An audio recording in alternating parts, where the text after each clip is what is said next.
All right, good morning. It's a good start. There's a good start. Okay, good evening, folks. This is a special meeting of the Region of Queens Municipality Council for the purpose of budget deliberations. I will call the meeting to order at 6 p.m. on this April 24th. We are in Mi'kma'ki, which is the traditional and unceded territory of the Mi'kmaq people, and we have responsibilities and rights as treaty people. I will move ahead to approval of the agenda for today. Council, did you see it's a truncated agenda for the purpose of a budget deliberation special meeting? No need to approve minutes from the previous regular meeting. No comments from the public this evening. So just really the substantive business items under section 4, which is the budget discussion. Anything else? Any additions or amendments to the agenda circulated? Well, hearing none, I'll look for a motion to approve it as circulated. Moved by Councillor Jenkins, seconded by Councillor Merrow. All those in favor? Carried. My apologies. We did receive regrets from Councillor Carver, who is unable to attend as she is traveling internationally. Any conflicts of interest, Council? Are there any conflicts of interest that any members of Council would like to declare at this time? Please do bear in mind as we make our way through the elements of the budget discussion, if there is anything that is a real or perceived conflict of interest based on your activities outside of the council chambers, just bear that in mind, that if you do think that there may be something, the best bet is to just recuse yourself, step out of the room until that business item or that element of the budget has been discussed, and then we can come back into council chambers. Okay, so let's get her going. Onto the budget discussion. So the overview, is that going to be you, Joanne? The overview? Okay, take it away, please, Director Vino.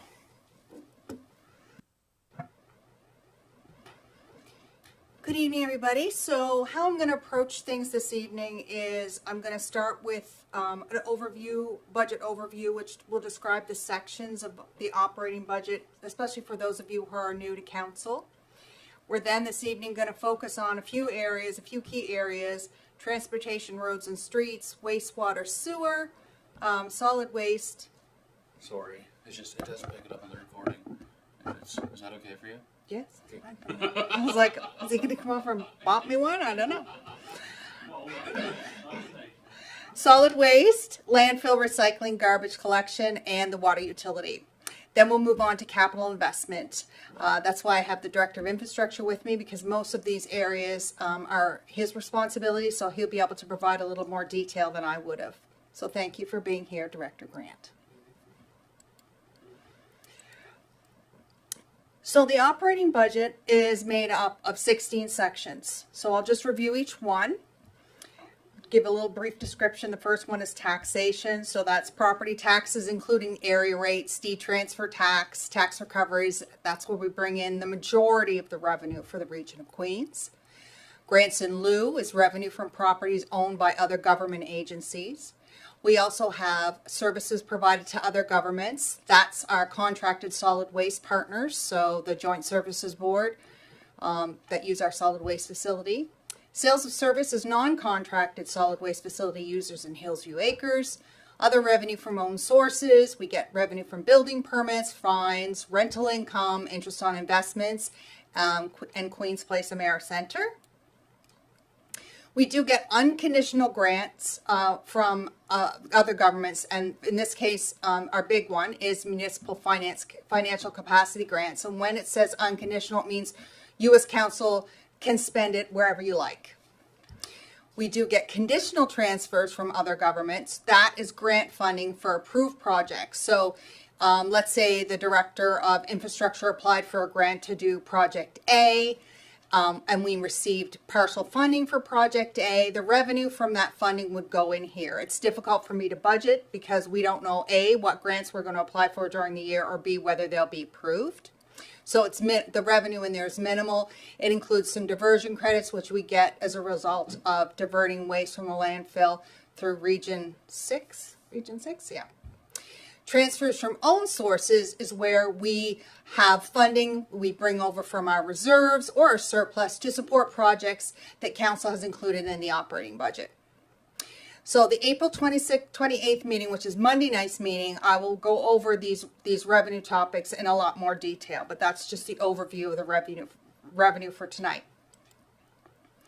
So we'll move on to expenditures. So we have the first section, which is general government services.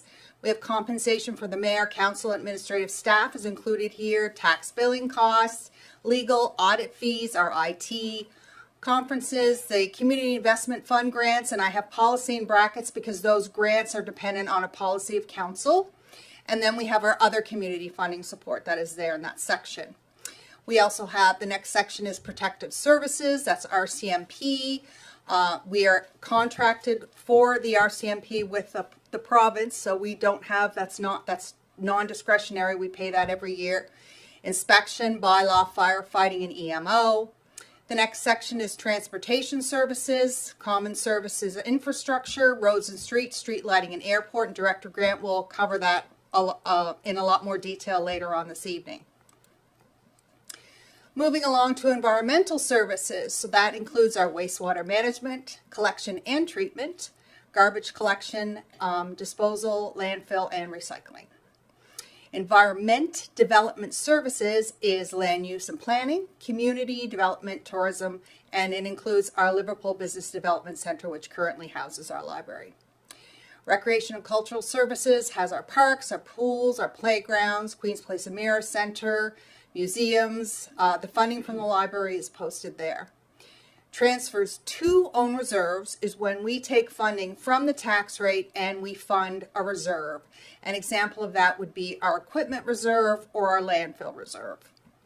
And finally, we have our conditional transfers to other governments or agencies. That's a big expense for Region of Queens taxpayers. Currently this year it's $4.1 million, and that goes to the school boards at South Shore Regional Center for Education. Does anyone have any questions about those? Like any more specifics or anything like that? We're good? Awesome. Go ahead.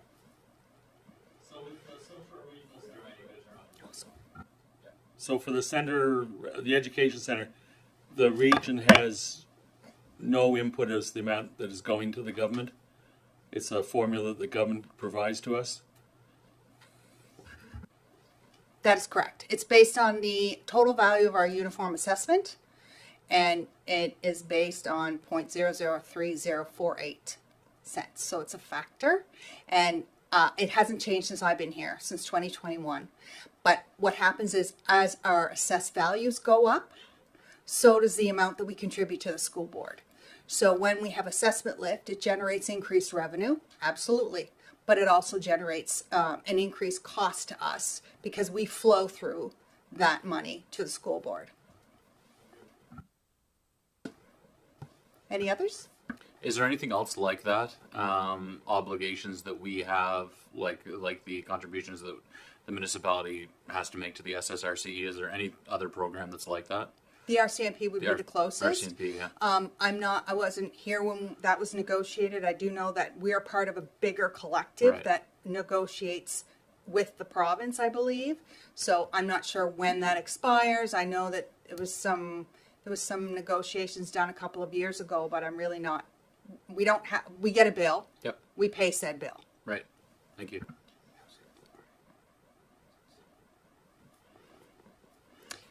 Okay.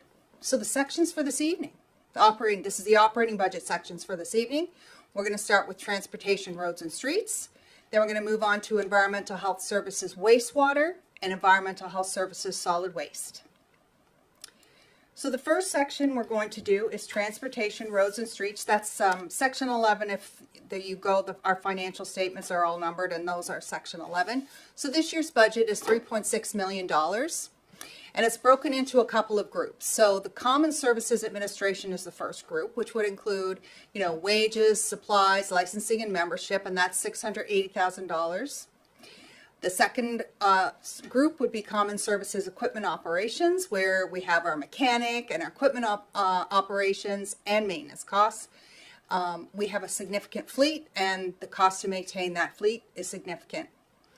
Small tools and safety equipment is $105,000, and then we have Works Garage, which is $125,574.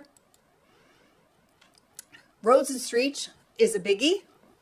That includes the provincial road levy, which is something that we pay the province. It's not negotiated. Again, we get a bill, and it is about $300,000. I don't have the page open in front of me, but we get that bill every year. Then we have our roads and street maintenance, which is focused on the roads that we own, Region of Queens owns. The majority of those are in District 13. Stormwater management, traffic signage and calming, and paving. So this year the budget for that is $1.7 million. There's debt associated with our roads and streets. Every time we do an infrastructure project, the costs are allocated across a number of categories: water, wastewater, stormwater, and drinking water. So the debt and roads and streets. So the debt that is associated with the debentures, if there's money borrowed, is charged to roads and streets. Street lighting. We rent our lights from Nova Scotia Power. It's $273,000. That's our budget for this year. And then we have some maintenance in there. And then finally we have the airport, which includes insurance, maintenance, and power at a cost of almost $10,000 a year. So Director Grant, is there anything in there that maybe you want to add to, give some meat on the bones for council to be aware of that was included in your budget this year, maybe how you approached it? Thank you. So I think generally you'll probably observe that for the most part there's been declines in one area and increases in another. There's no substantial change to services offered, just a better way we're attempting to track where we're spending or investing, I guess, our resources across the board. If council has questions, I'll be glad to answer them. It's a little bit challenging, I think, to just throw information out there. But for the most part, things are pretty much just status quo as far as the operation goes.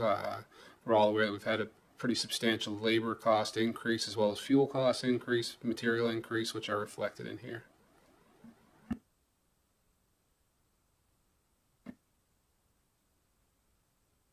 On the street lighting, when I see the cost from Nova Scotia Power, is that just an annual fee, or is it like prorated? How much for usage, or how does that work? They send us a bill every month.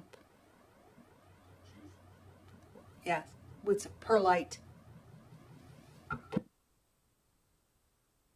Just with respect to fuel costs going up, have we, with the carbon tax being taken out, have we adjusted our like hopefully and ostensibly fuel costs may be a little lower in the upcoming year than they were last year?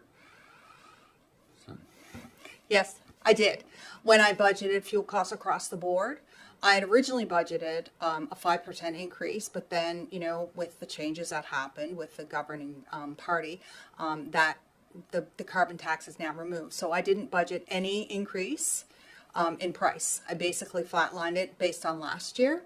Now, sometimes, especially with Public Works and Queen's Place, their tanks are so big that sometimes the timing from one year to the next can look way off, because they may deliver oil or propane on the 31st of March, which may jack it up for that one year, but then the next year they could come on April 1st. Do you know what I mean? So I always try and look at the last 3 or 4 years in balance and try and average things out. If I see problematic things, I'll call Director Grant and say, were you aware?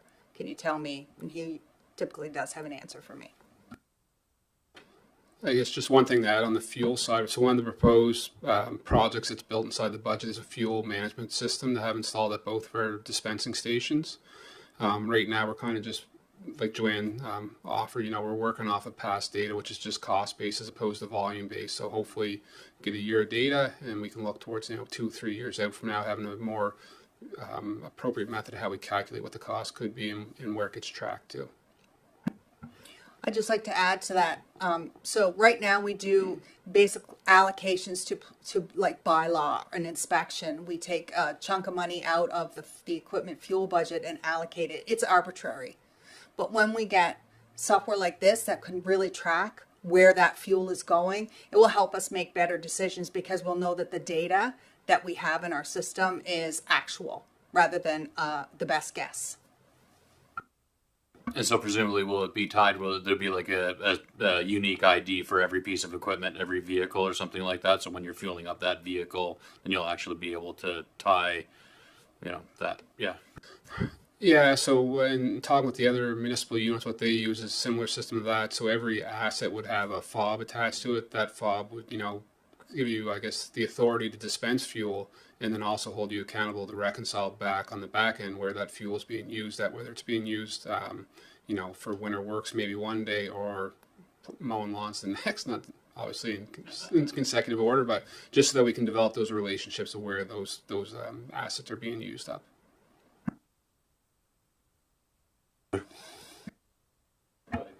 So when tracking fuel, the way you do it, do we know how many vehicles that are in operation that are actually provided to employees to use, take home, and how do you differentiate the gas used in those vehicles if you have any? So right now, there's only one vehicle that goes home on a regular basis. If there's employees that are on call through winter works or have the page or whatever, and there's a storm pending, we generally kind of, I don't want to say stock up, but if there's like a hurricane or something like that, we would maybe provide a few other employees with an opportunity to take a vehicle home to ensure that they're prepared and ready to get out. If there's adverse weather, we want to make sure that they can come to work. And that's all charged back through, what's it called, through CRA? It's taxable benefit. It's a taxable benefit. The person who has the truck.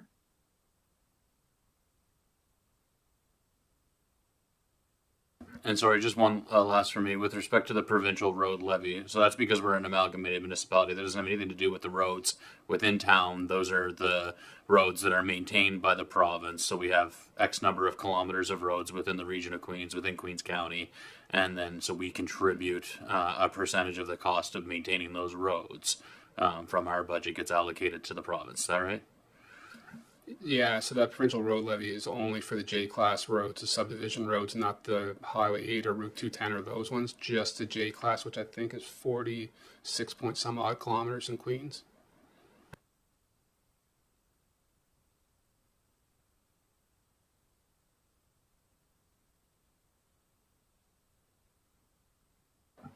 Okay. Any more questions regarding transportation, roads, and streets? There is one thing that I'd just like to raise. We have a corresponding area rate for District 13 regarding, and it's tied to roads and streets costs and some of the common services for our infrastructure. And so finance staff have been doing a little bit of analysis on the amount of money collected versus the budgeted expense that because that's how we set the tax rate. We set this is a budgeted expense, therefore we must collect this amount of money. So what's been happening over the last couple of years is that we have collected based on the budget, but we haven't spent that budget. So what we are proposing this year is to pull in the amount that we would have had to increase the area rate for District 13 from the surplus because it was overpaid. We anticipated being overpaid this year by about $250,000. So that $250,000 will go into the surplus. So what we're proposing as finance staff is to pull that out for the 25-26 year so that there will be no change in District 13's paving, roads, and streets rate. And then in future, what we'll do as part of our year-end process is we'll analyze those area rates. And if there's any overage, any overpayment by District 13 residents, we will put it in that paving reserve. And that paving reserve will be used to kind of level out things because some years you're going to want more paving than less. Do you know what I mean? So it kind of it'll smooth things out rather than this. So that's what staff are proposing this year. So I just wanted council to be aware and perhaps discuss it. Deputy Mayor Charlton? Thank you. The paving reserve that you mentioned, Director Vino, is that specific to District 13? Like, does only District 13 use that paving reserve that you mentioned? That was the Intent. When we look back 4 years, the discrepancy between the amount that was budgeted and the amount that District 1 to 12 pay was very small, because there's only really one line, maybe two J-class roads included with the road levy. But what we were seeing was the rate was set based on the budget that didn't get spent, which we've seen in our surpluses over the last couple of years. And CAO McDougall raised it, and he was absolutely right.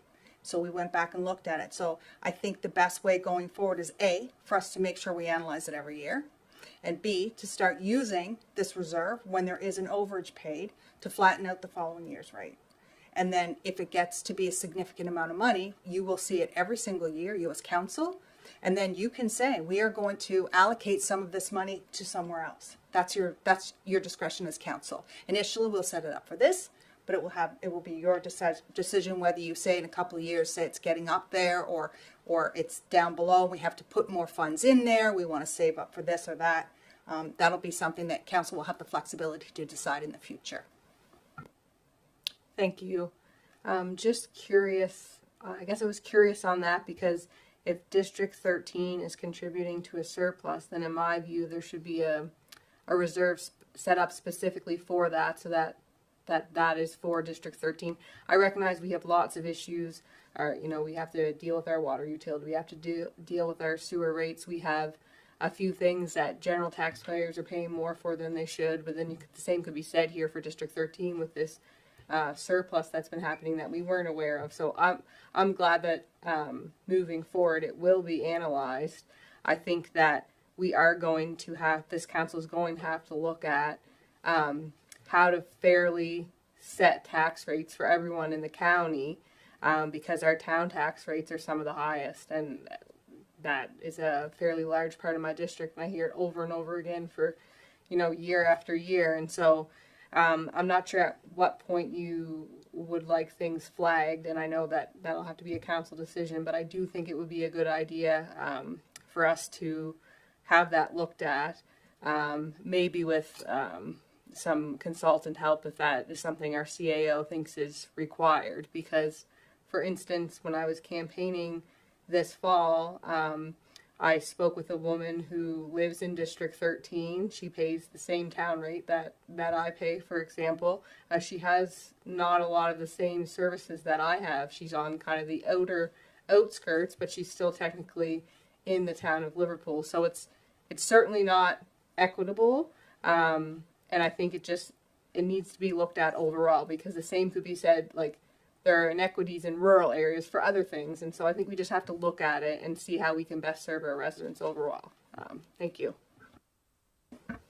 Yeah, I'm just going to chime in there. I agree that there's a huge burden on the area ratepayers in District 13, and for those at home, that's like the town of Liverpool, with respect to contributing to road paving and sidewalks. And so I want to thank the staff, the administration here, for your attention to detail and pulling out and understanding the extent to which we've accumulated a surplus for the paving and sidewalk services for this group, so that we can protect against taxing them for taxes that have already been collected, basically, and allocate those surplus funds accordingly and protect against tax raises for paving and sidewalks this year. I think that's really important.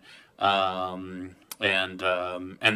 I'd also echo the deputy mayor. It's a conversation for another day, but perhaps would be good if to flag a little bit of money for some specialized resources in conducting a bit of a jurisdictional scan and coming up with and exploring what is fair and equitable burden or an equitable approach to taxation of residents for folks who use the sidewalks and the roadways in Liverpool to access services and amenities, but don't actually live within the town. Because right now it is very blunt, and for those watching at home, right now it's there's an area rate, and it's 75% paid for by residents in District 13, and then all the other 12 districts is 25%.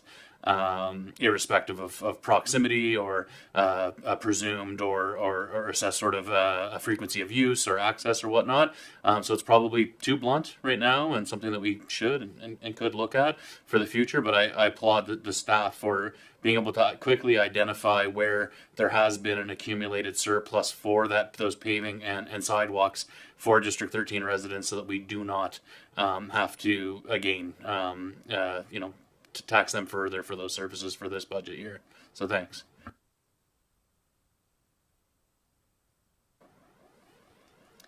Okay. Moving right along. My favorite topic, wastewater. Or the poo. So Environmental Health Services wastewater has a budget of $1.1 million this year. So administration includes our insurance, supervisory wages. We do have some consulting built into that budget and training / certification. That's $227,000. Collection is our wages, our maintenance. So we have wages and maintenance for both North and South Queens, because we do collections in North and South Queens. And the budget there is $488,000. And then we have treatment and disposal. So the operations and wages for our treatment and disposal plant is $268,175. And we have debt associated with our wastewater plant, which is significantly higher than what you saw maybe for roads and streets, perhaps because when we do those capital projects, a higher portion of those costs are allocated to wastewater management. So our debt for those things are $193,418. Are there any questions about wastewater? When we say collection in North and South Queens, we mean the Liverpool sewer system and the Caledonia sewer system? Is that basically what we're talking about there? Yeah, so North Queens would be Caledonia, Caledonia proper, where South Queens would be Liverpool, Milton, Brooklyn, in the areas that the service is offered.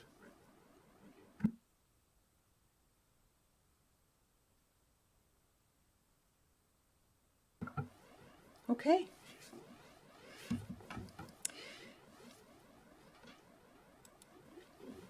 So we're moving right along to solid waste. The solid waste facility, as you all know, is in Middlefield, and this is a significant part of our budget, $6.3 million. Administration, which is our supervisory wages, communication, public engagement, is budgeted to be about $250,000 this year. Garbage collection is another section. There we have wages. We have a transportation contract, which is significant. Then we have a collection contract, which is significant.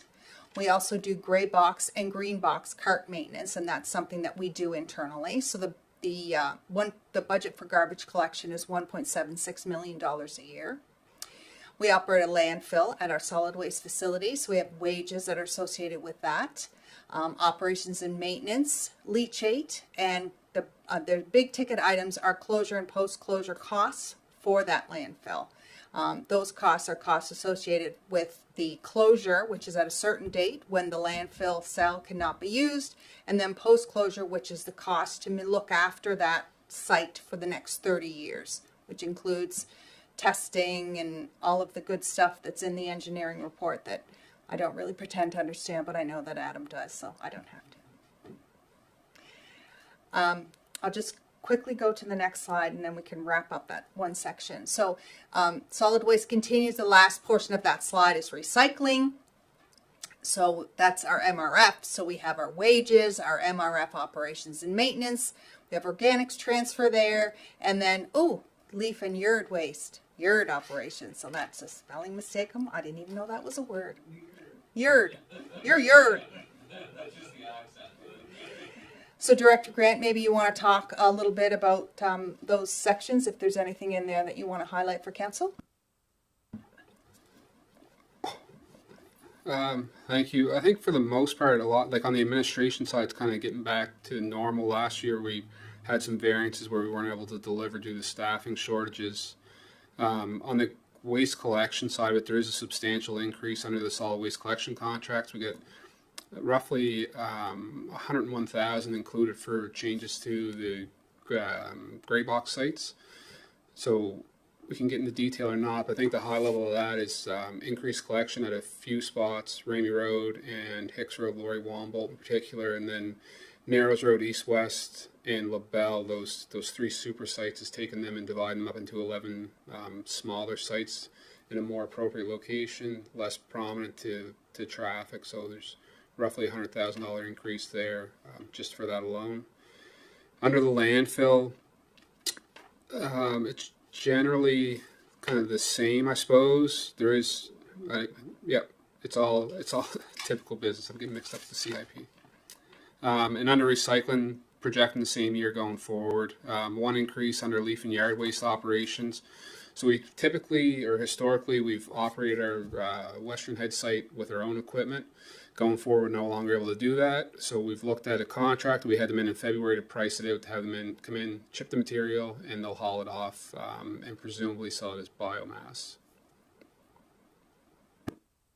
What's the reason why we can't operate our equipment down at the leaf and yard waste facility there? So historically, we used a mulch net on an excavator, which isn't the intended use. We had a little bit of a workaround that we made it work for ourselves, but it was determined that that was not an appropriate use of that machine for safety and other reasons. So we've moved forward with a better procedure.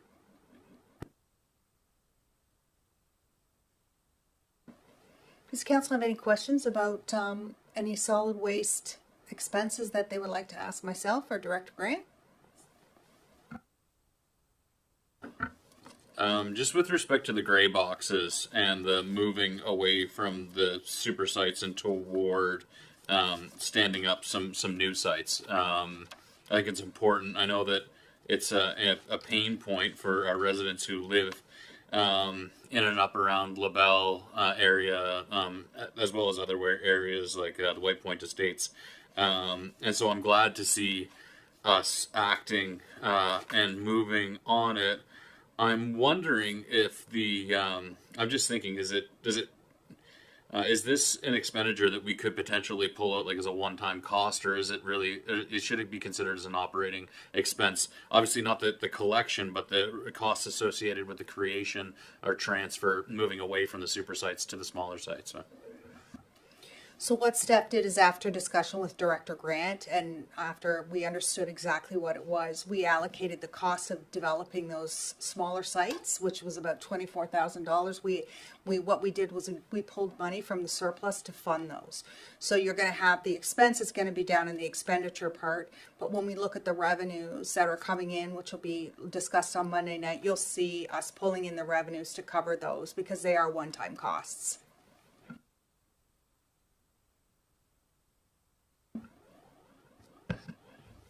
Director Grant, in regards to the sites being distributed around, is there going to be a program to keep the areas clean around those boxes once they start being used? You're suggesting the new sites or the abandoned sites? I'm suggesting the new sites that are going to have broken bags of garbage blowing around in the wind and going on people's property. And is there going to be somebody that's going to be keeping this cleaned up? Our expectation is yes. Now that we're kind of more fully staffed up on that side of our operation, that we'll be able to do a better job paying attention to what's going on, in the remote sites. Encouraging residents to use that citizen reporter to send us the feedback if there is an issue, so we can follow up with the waste hauler to, hold them accountable. If we don't know that there's issues happening, it's hard for us to identify them and set up recourse. We've also increased our budget this year with a more proactive maintenance plan so that we can see boxes replaced more often as well as maintained more appropriately to hopefully keep them in better condition, make them a little bit more inviting for the residents to use, and hopefully that will, get the waste where it's intended to go, which is inside the box first instead of piled up outside, and then from there we'll see how it works. Are all these sites going to be signed? Yeah, and that's also included, not under this line, but under the gray box line, which is why it's increased substantially. So all 45 sites, we're proposing brand new signage for every single one of them so that they're all the same. They're not a hodgepodge of different signs. Same information. We've been back and forth for the last few months, making sure that we get it right, that it's, that it makes sense to the residents and will work for them. It's likely going to be later on in this calendar year before we deploy them. There's a few things at play that's going to change what message needs to be on those signs, and it's a big investment of, I think it was 36,000 to re-sign all of them. So we want to get it right once and hopefully not have to replace them for maybe 5, 6, 7 years. Just from like a roles and responsibilities perspective with respect to those gray boxes. So I know, so GE does the collection. We contract those services to GE. Is that right? To do the collection. But within their contract is, I guess, my understanding that they're not responsible for like tidying up the adjacent area, or if there are. Like, I just want to understand, like, what are the expectations of the level of service we could expect within the contract of GE as the ones who do the collection, and then what supplemental or additional work would be required that we'd actually have to deploy your staff, our staff, to fill in the gap, I guess. I don't think we should get too much into the contract, but the expectation, the intention is certainly to have the contractor collect the waste at the garbage box sites, as well as pick up what's kind of in the obvious forefront of them. I think that's pretty explicitly written in the contract, and there's been a discussion point back and forth, as well as removing any loose waste that's found inside of them. Beyond that, there does get to be some gray area between us and them with inappropriately disposed waste, so the contract wouldn't allow for them to pick up like the 1 pound propane cylinders or hazardous waste or tires or that stuff. And that's the kind of things we have to send our staff around to. Historically, we didn't do that necessarily proactively. It was more opportunity that necessitated us being out there, but getting information from the residents that there's issues at this site, that, you know, there's a truckload of tires. We can, if we have that information that day, we can generally send somebody out within 24, 48 hours to clean it up and stay on top of it. But like anything, when you get behind, you get behind. It's a problem to get caught up, of course.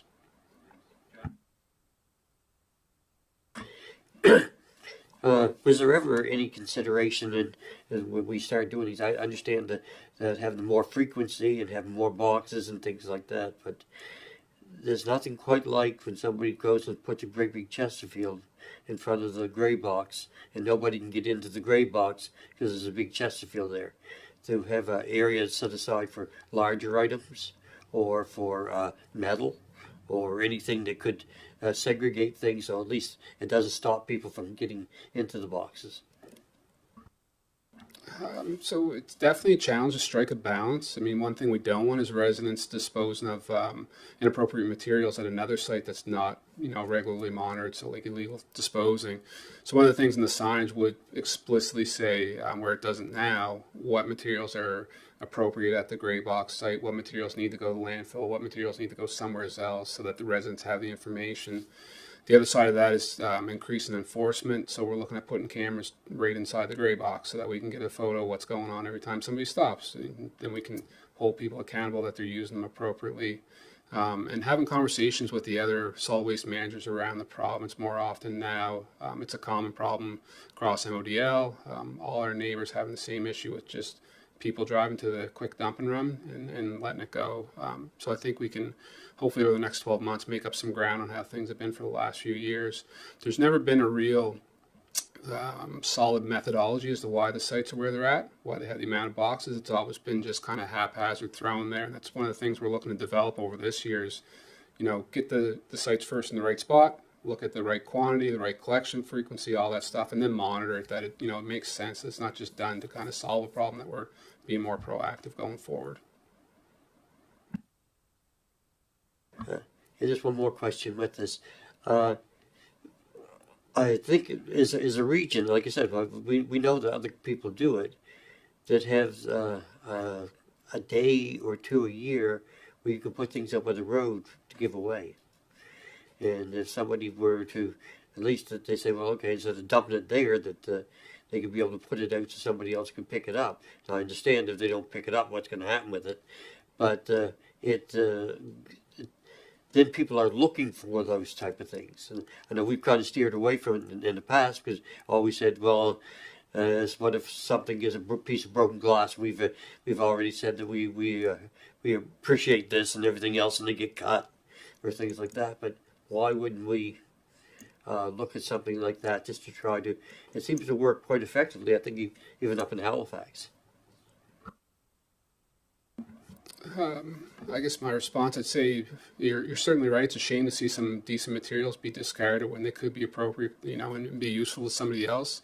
I think the challenge is not having a good steward to develop that program and monitor it going out. If there was a community group or council wanted to, I suppose, allocate, those resources, that's something that could potentially be investigated. But it certainly associated with a lot of liability would be my kind of quick comment to that. So we want to make sure that we handle it properly. We're not handing down inappropriate materials, where we're creating risk instead of trying to remove risk from that situation.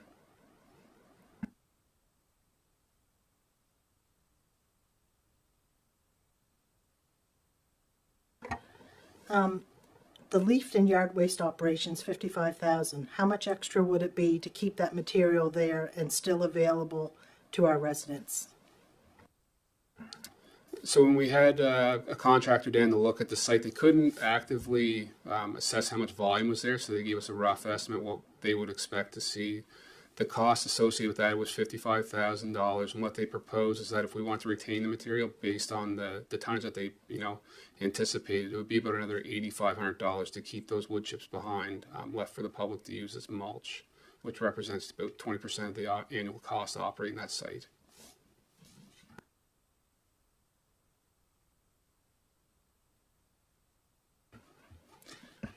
I would be worried that if we left the chips there, that if they weren't being used, we just keep adding to the problem. And I think it'd be better if we had them trucked out as they were mulched up. And I guess same as talking to the other managers of the solid waste sites, what they've experienced over their sites is the significant fire hazard that's posed. It's one of the concerns that's constantly raised by environment climate change at our solid waste site and out there where it's part of the recycling kind of branch for operation. How we monitor and reduce and mitigate all those fire hazards from springing up when we don't want them. So I would agree. I think probably a good action is have them removed from the site.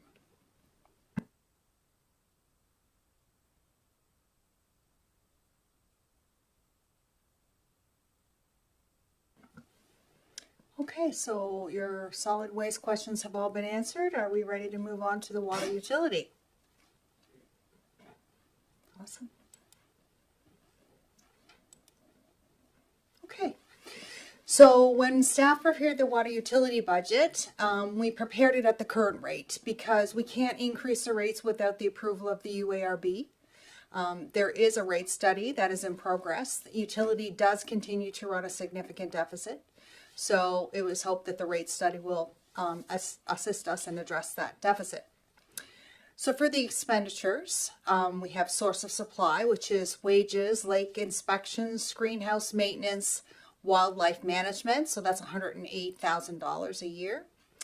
Water treatment, wages, chemicals and additives, testing, process equipment, facility repairs and maintenance, electricity, $776,000 is in the budget for that. Transmission and distribution, wages, maintenance of meters, mains and valves, flushing, leak detection, which is extremely important here. The investment in that is going to be key to our success, I think, moving forward. I think that's fair, isn't it, Adam? And we have street patching, which is $470,000 a year. Allocated services, and these are like general services that the UARB lets us allocate between transmission and treatment. Our computer, insurance, tools, and safety, and they're allocated 30% to treatment and 70% to transmission. And then we have the administrative costs. So that would be our utility, a portion of our utility clerk, for example, a portion of myself and finance staff. We also have some contracted services there, the audit, the legal, the insurance, and of course the UARB levy that's we pay every year to the UARB. So that's $107,000 a year, and the debt that the debt and the depreciation that the utility carries, the budget is $189,911 for the year. So who's got water questions? I think the leak detection is the biggest thing for me. I think that was a surprise when I was elected as the mayor, finding out kind of week one that we're losing almost 60% of our water, and with the the way that climate change is going, that the expectation that our reservoir town lake would always have sufficient water. I don't know how long it was, but we were underwater conservation measures for the water utility customers for a fair amount of time for I don't know what it was, a month or more. And so I think the leak detection for me is huge, and clearly, and then we're also looking at expanding our water utility and services as well. So I just want to be sure that we're investing at an appropriate level here, based on known issues with water leaving, treated water leaving the system. I just want to make sure that we're doing what we ought to be doing there with respect to that issue. Certainly no crystal ball to see what year 2 and 3 and 4 might bring, but for year 1, I think we've got a pretty aggressive plan proposed in front of you right now that sees an increase in maintenance, from leak detection to meter replacement to valve, and hydrant maintenance, all that stuff. We may be back next year, a little bit more aggressive again, building on what we accomplished this year. But one thing's for certain, we've, through water audit, we did a water audit in December and confirmed the same thing again. Our flows are not where they should be, and we've been having a challenge for several years trying to identify exactly, where the big chunks are. Unfortunately, it's not been very successful. Even bringing in, experts from around the province to do their own survey and investigation, they've turned up the same thing. There's nothing necessarily substantial that would, stop the problem overnight kind of thing. It's a lot of little problems, which is very expensive to track down, to repair, and to rehabilitate. So it's going to be a long road to get there, but we're keep working towards it.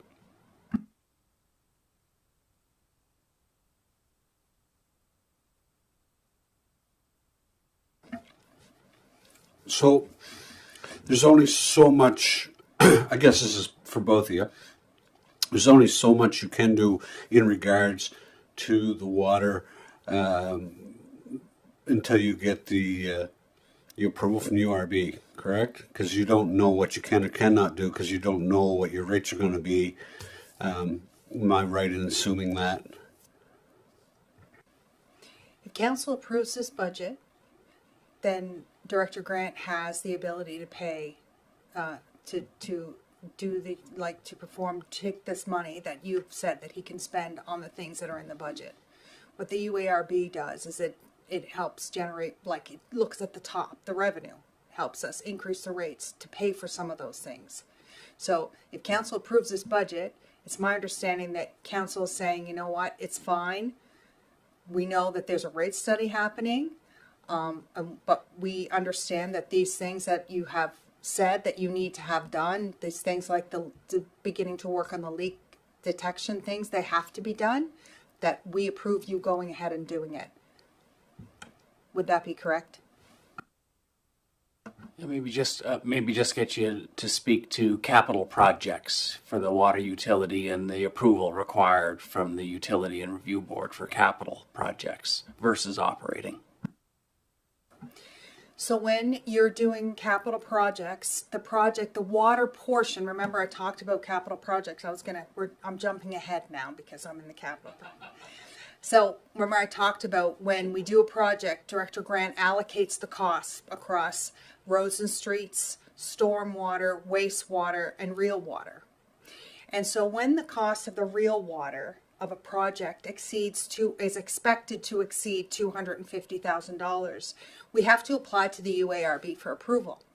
And why is that? Because the UARB's job is to represent the current users. And they look at the cost of what we're doing versus the cost, which will be eventually the burden of the users, the current users. How many more users will it allow? Will it improve the quality of the current users? Experience with the water, things like that. So they're kind of the check and balance. So when you're looking at a significant capital project, let's take Waterloo, for example, or the Mount Pleasant Service Extension that's on that the capital investment plan. Before we turn a sod, I think the UARB has been intentional about saying we want an application for the whole project, because they want to know what the cost of the water users is going to be for the whole project before they'll approve it. So their role is to help us generate rates, but their role is also to be the representative of the users, to make sure that, you know, we don't go crazy with doing things without considering our current users and the burden that whatever investment is made places on them, and that it's equitable and that it's responsible.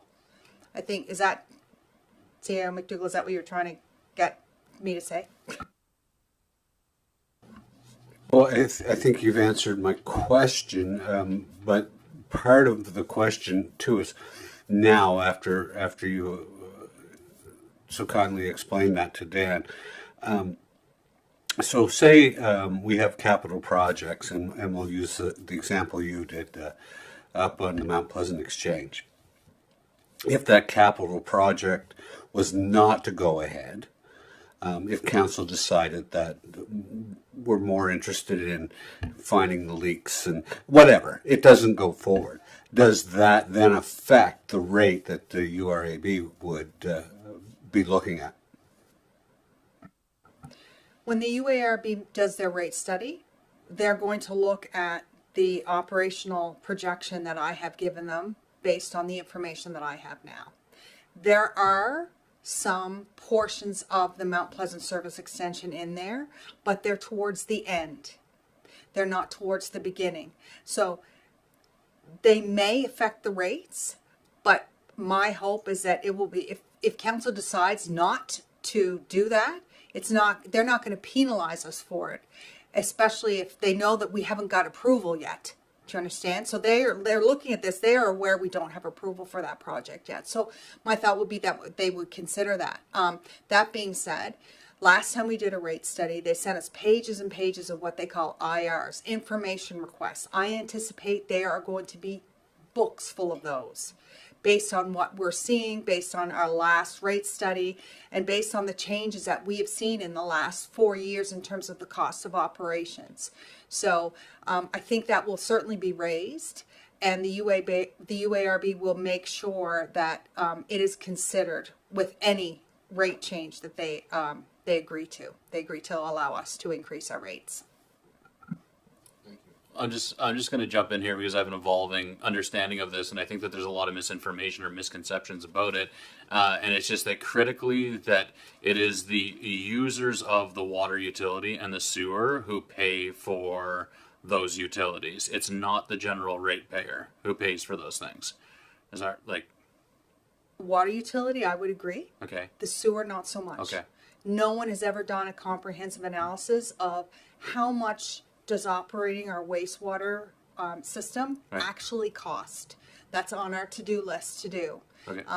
We've talked about it. We had a couple of meetings about a year ago, and then, priorities. So yes, with the water, 100% confident.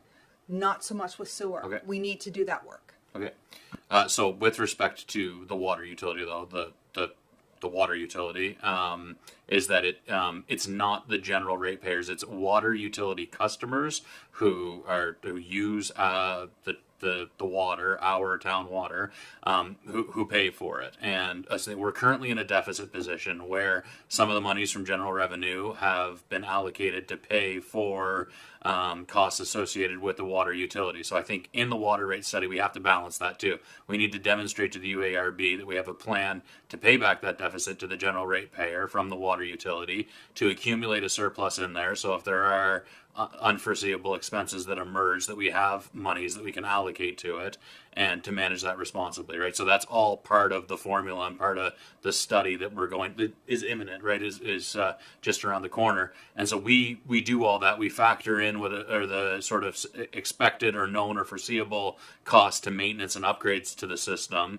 as well as whatever deficit or surplus has been accumulated on the utility.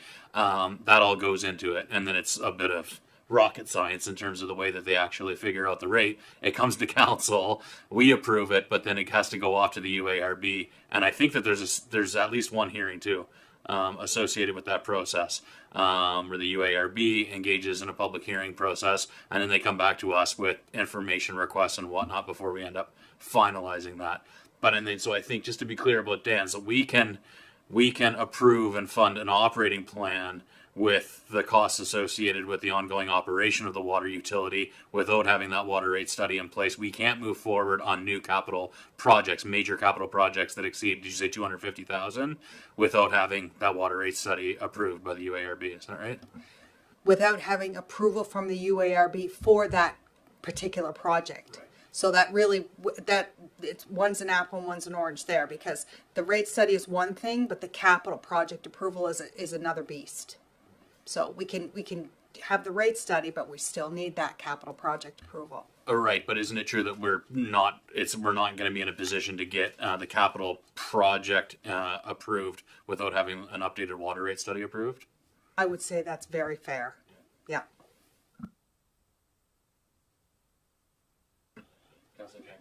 Director Grant, I might have missed something, but do you know where the leaks are now, or where some of the leaks are happening?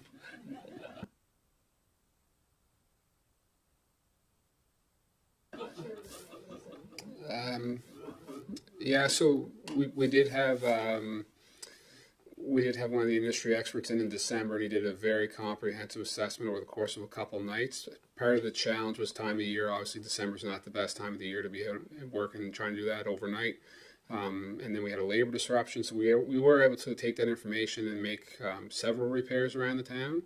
Unfortunately, we didn't see any impact on our system, so our overnight flows running like 500 gallons a minute. We're still at the same number even after effecting several repairs. So it's challenging.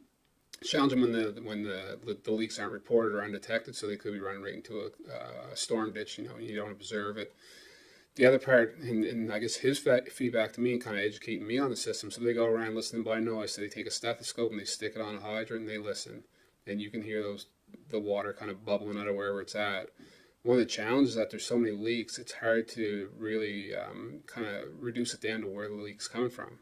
So it's a lot of trial and error, it's a lot of time spent. So part of this budget sees, in addition of a staff member to kind of relieve one member of our team to dedicate a lot more time where we haven't been, to being out there leak detecting more proactively, and then affecting the repairs at the same time. So we find them, fix them, follow up, complete that circle again. It's just a never-ending cycle that goes on forever and ever. So now you know what to think if you see Director Grant on his bicycle with a stethoscope in his ears.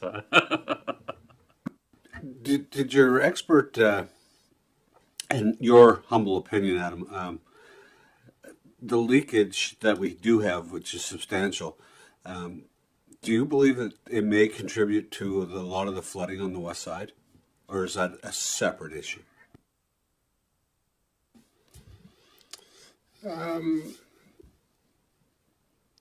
I would say not. I don't think the leakage isn't substantial enough that you would really kind of compare it to the flooding I think that you're referring to. And I've seen it on capital projects before. We opened up pipelines to tie on down on Main Street in particular. Was one spot near Fort Point, I think, where the cast iron main was like 130 years old, and once we broke ground around and dug it down, you could see it kind of just weeping out. It looked like somebody with a sweaty t-shirt on. It just forever and ever just kept weeping and weeping. So if we got 30 some kilometers of pipes like that are constantly just weeping and weeping, it's a challenge. And if they all have to be replaced, that's a considerable cost. So finding that one big leak would certainly be nice to reduce our flows. 75% potentially could have a substantial impact.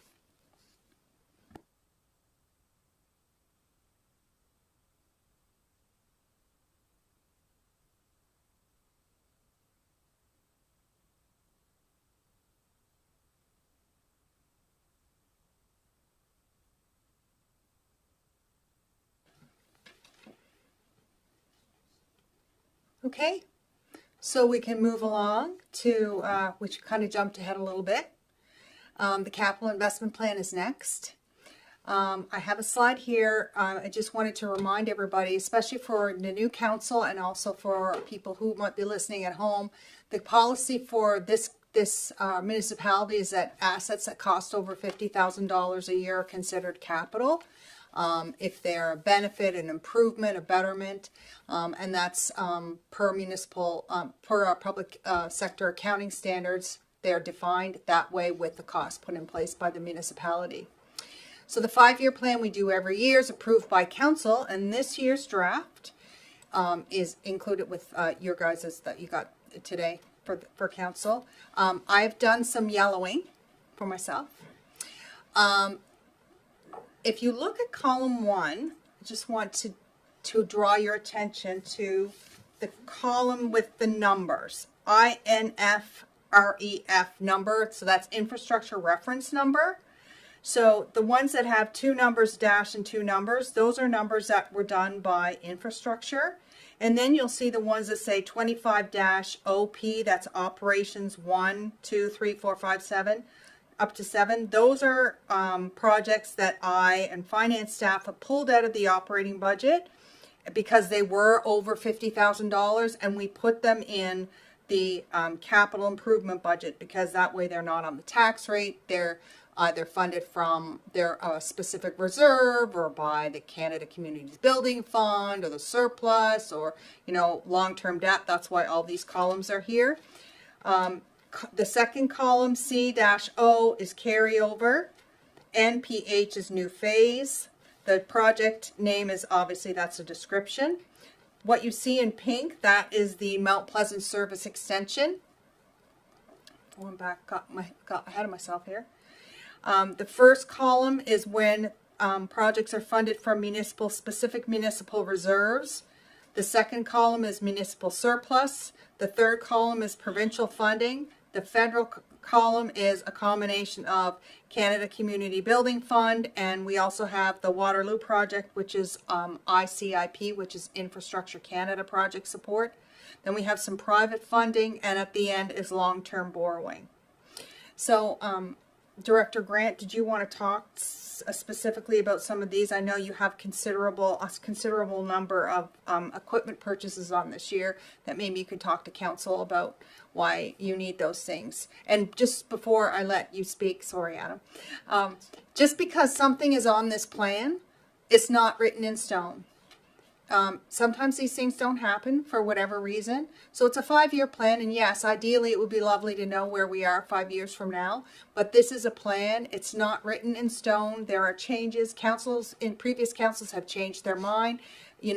Funding comes through or doesn't. So think of it that way when you're looking at these things. Know that while it is in the plan, and yes, the plan is you as a council have directed staff to implement this plan.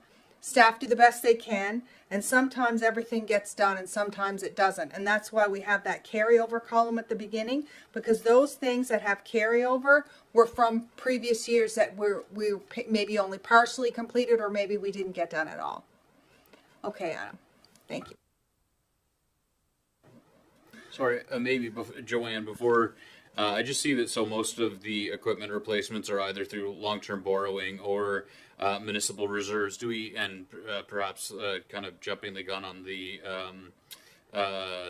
reserve reports, but are there established reserves that are specific to equipment replacement? So we have 2 significant reserves. One is an equipment reserve and one is a landfill equipment reserve. Okay. The landfill equipment reserve, we're still funding. The equipment reserve, we fund about $200,000 every year. Sometimes we spend more than that, so it balances up. We have to take an additional amount out of the tax rate, but that's included in the budget. But the 2 bigger pieces of equipment are the ones that are under long-term debt.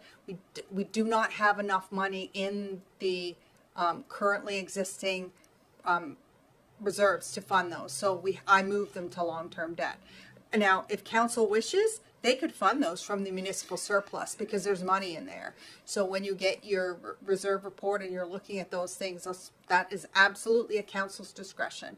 So as I said, this is just a staff proposal. You as council can take the money wherever you want. Scott, you can pay for it yourself if you like. No, I wish I could. That's all for me. Can I ask a question? The long-term borrowing, is that already taken place? No, and indeed, I cannot go for a debenture until the project is 100% complete.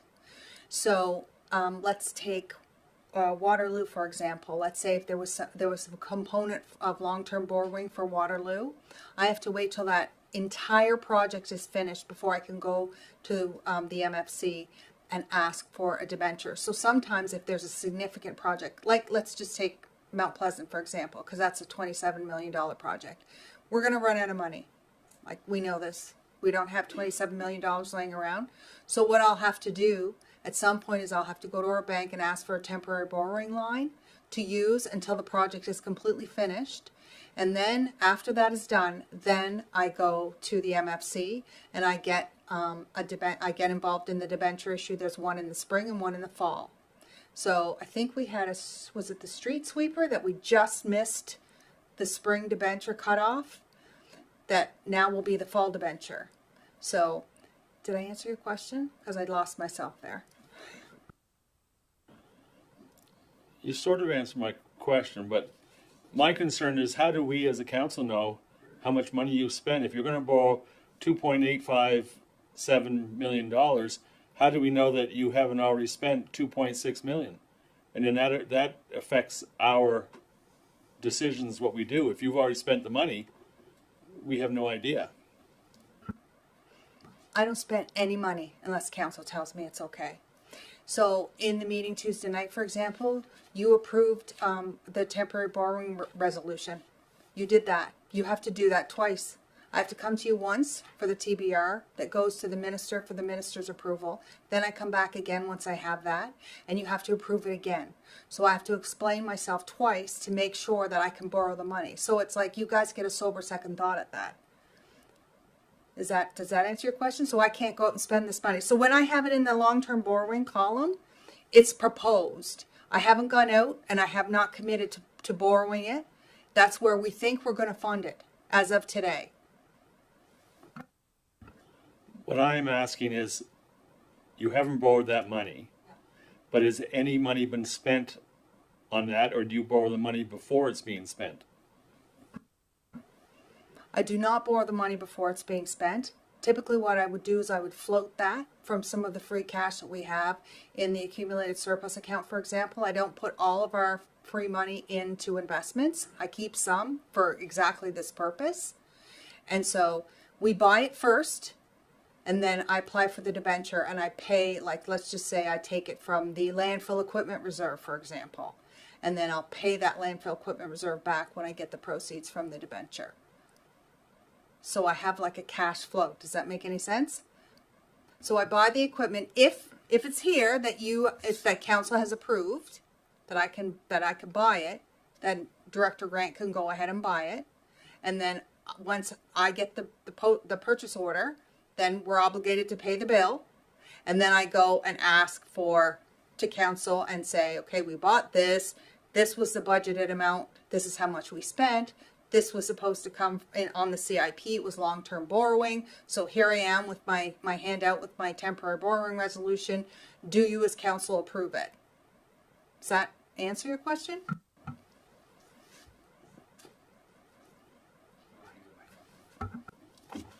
I think what I'm trying to get at is that, so the money is already spent. It's not. Okay.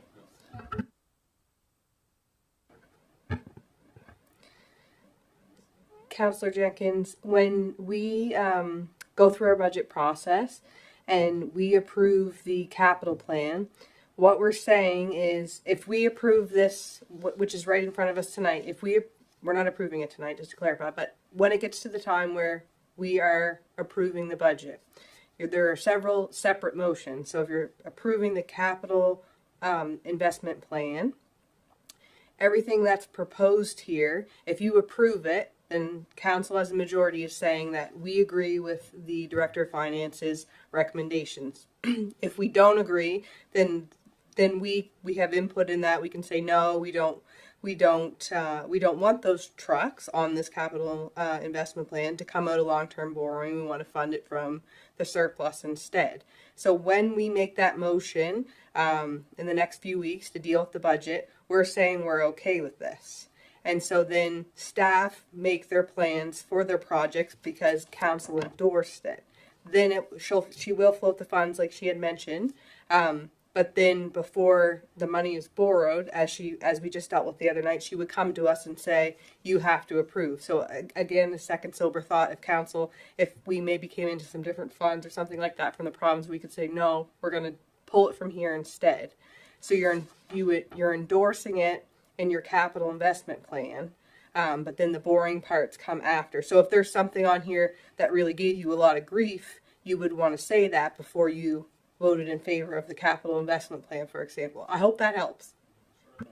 And so I think so. Two important things that so we are the fiduciary decision making authority as council. So so it's both what we're willing to approve within the capital investment plan, and then based on our judgment whether it should be coming from reserves, whether it should be coming from debt. Whether we how we want to fund it. So do we want to fund it, and then how do we want to fund it? Yeah. Okay. And then we do that individually with each reference number, with each project. We go through that individually because I'm new at this too, and I share in Stu's confusion. So. We can make decisions as council to say, no, we don't want it here. We'd rather fund it over here. What I'm hearing, no, we don't want you to borrow the money. We want it to come out of the surplus. All kinds of things like that. Those options are ours, but are they ours individually? Are they presented to us with options, or is this just here's the capital investment plan, approve or disapprove? I'm not sure. It's the first process for me. So Yeah, and for me too, my expectation is we modify this and make amendments to this based on the will of council. Then when we get the draft to a place where we feel comfortable, then we would endorse it as the capital investment plan. If please, Director Vino, correct me if I'm in terms of the process.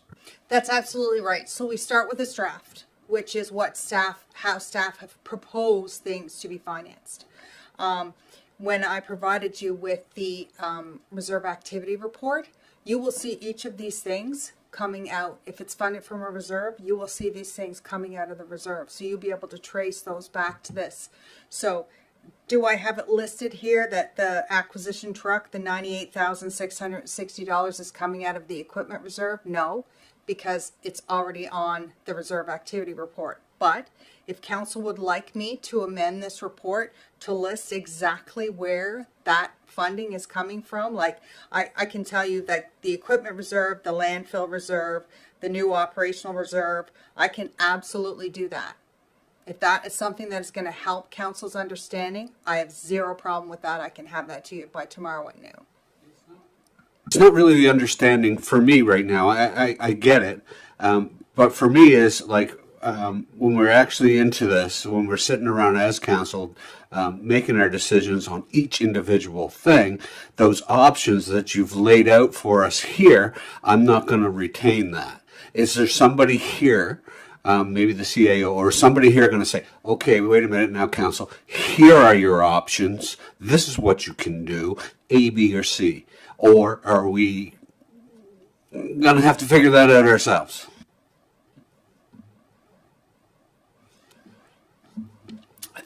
I think I'll be on the right track. I hope this is helpful for the discussion.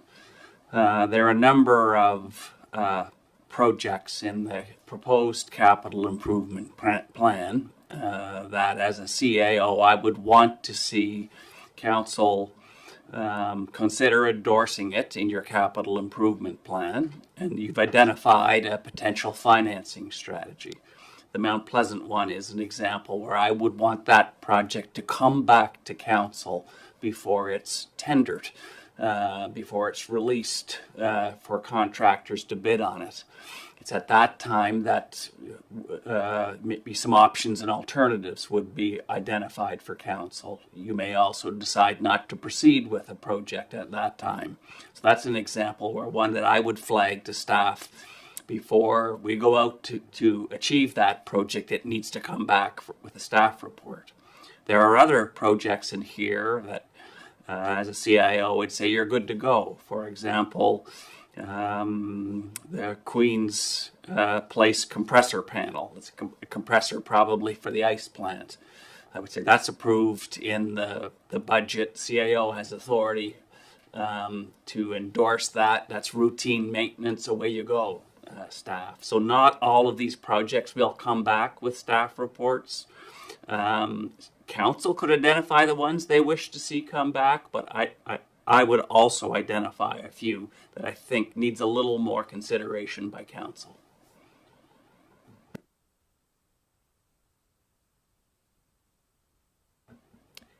Just thinking of a few other things with Councillor Jenkins' comment earlier, because I feel like I should assume what you're thinking, but curious about how much debt we have on the go currently, and so I'm thinking about the financial condition indicators, and I'm not sure that information was shared with this new council.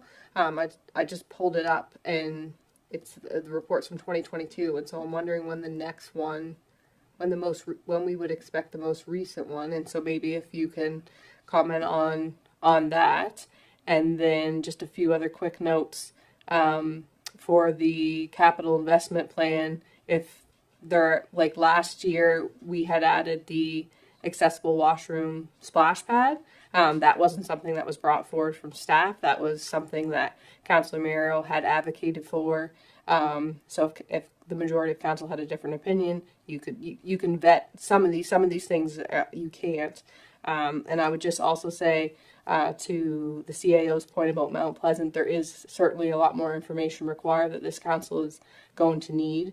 I feel like this has taken a lot of heat recently, and I think it's important to say that the Mount Pleasant project is not solely a $26 or $27 million project. When we had discussed this over a year ago, and the report from, I think it was CBCL, came forward of the cost.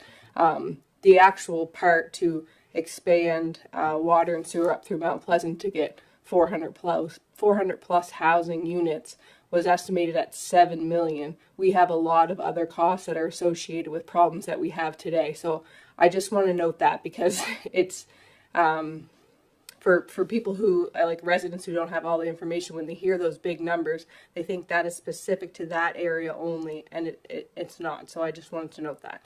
Thank you. Yeah, thanks, Deputy Mayor Charlton. I think it is with the service extension and the upgrades to the utility system. It's never come before this council, so we've never actually seen any staff report on it or had an opportunity to really understand the business case for it and some of the rationale in terms of the decision making. So I think that one is one that we do need to put an asterisk beside it. But I'll just go back to what Dan has shared. We endorse it. We can put asterisks beside it. It is ultimately the will of the council how we spend the taxpayers' dollars and how we incur debt and what have you. But of course, for the purpose of we function within a fiscal calendar year, we do need to endorse. We need to get it as right as we can at this moment in time. But we're not entirely married to it. There's opportunities to modify and course correct as more information becomes available and whatnot. For sure. And if there are specific projects or specific items that members of the council have some level of discomfort with or want more information on in order to make an informed decision about it, I think it's important that we identify those and we put an asterisk beside them, and that's really clear in how we endorse and the language that we use in endorsing the capital investment plan. When is the proper time to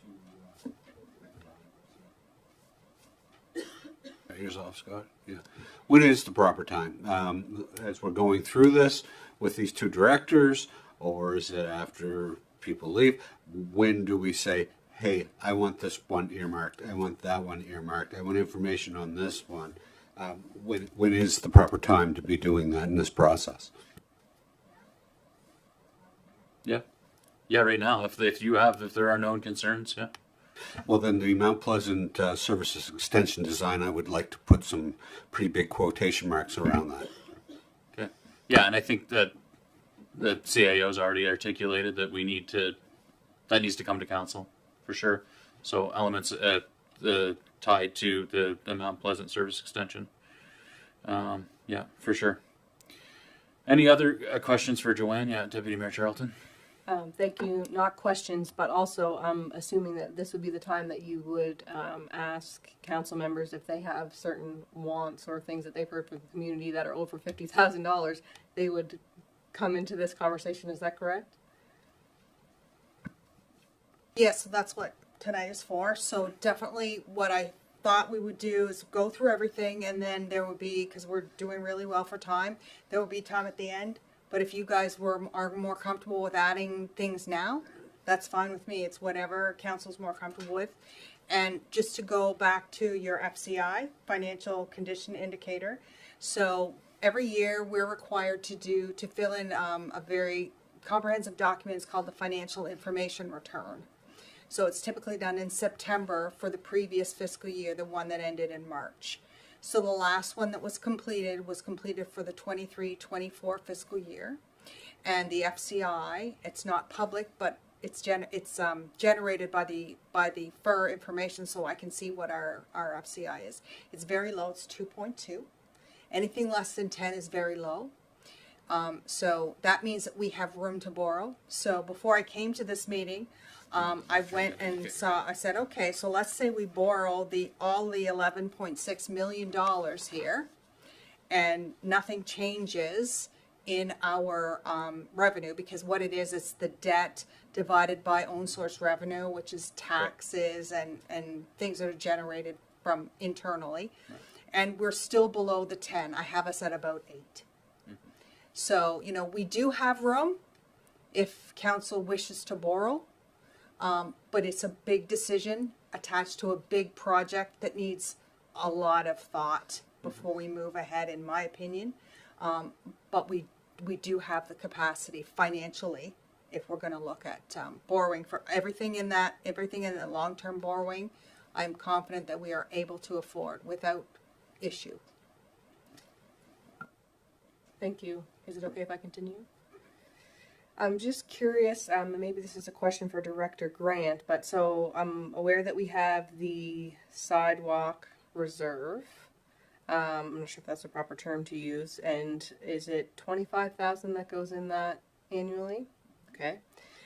So I'm just wondering, in the last term of council, I don't recall a sidewalk improvement plan to add new sidewalks or anything like that. So I'm a little bit, I guess I'm curious about the possibility of doing something like that with a plan to add new sidewalks, possibly annually or biannually, or when it made sense. But for years, I've had residents articulate their concerns about Cobb's Ridge, for example. So sidewalks only go, they go up Crowell Street and they end sort of on the corner there. It's a very high, dense residential area. And I believe the intention at some point was to extend that sidewalk, but it didn't happen. And so that's an area that has been flagged for me, but also College Street. College Street is a main commuter street. There's lots of kids that use that street to walk to the high school, and there's no sidewalk on that very busy street. I do know in conversations with Director Grant before, I think it was mentioned that in order to put sidewalks on that street, it may have to become a one-way street. But I just think there's an opportunity for us to make something like this a priority, not just specific to those areas, but other areas that make sense. There's certainly lots of residents that have flagged that there's no sidewalks to the Liverpool Business Development Center, which now is the space for the library. So I'm uncertain if the cost can be shared of what it would expect, for a certain feet per sidewalk, or what I'm trying to say, but just to try to make a plan, because $25,000 annually into a sidewalk reserve really doesn't seem like it's probably that much money, and I don't know if funds have been used from that reserve in the past to replace sidewalks, for Waterloo, for example. If you're doing a water and sewer project there was a sidewalk there, but it was smaller. So if a new sidewalk is going in when you're replacing a water and sewer project, I'm also curious if it gets pulled from that sidewalk reserve or if it's separate. So if you can help me understand that, I appreciate that. So what I can tell you is that nothing's been pulled from that reserve since I started here in 2021. So when Director Grant costs a project, none of the funding since I've been here is pulled from that sidewalk reserve. So it's still building up. It's never been touched. So it would be if council's direction to staff would be, I mean, CAO McDougall can certainly speak to this, but this is your money, your decision on how to spend it. It was articulated at some point that we were going to put this amount of money together for a sidewalk reserve. Perhaps it should be more. That's council's discretion. Maybe council would like staff to prepare the sidewalk plan. I do remember there was discussion on something like that at some point. And that's something that I think Director Grant will have to speak to. But financially, all this money is at council's discretion. So absolutely, you all decide how you want to spend it. If you want to spend it on sidewalks, great. If you don't, if you want to reallocate it to something else, that's your prerogative to do. Director Vino, who is responsible for sidewalks outside of town? Is it the municipality or is it the province? Yeah, she does. So yeah, the sidewalks we have outside of town of Liverpool would be a little bit in Milton, in Caledonia, about a kilometer, 1.2 kilometers, I think, in each of those. The rest of the sidewalk that the municipality has is in Liverpool, that we're responsible for. I'm not aware of any more sidewalk than that in Queens County, though. Markland Avenue. Yeah. Well, we have a. Walk there. What they do, take it out?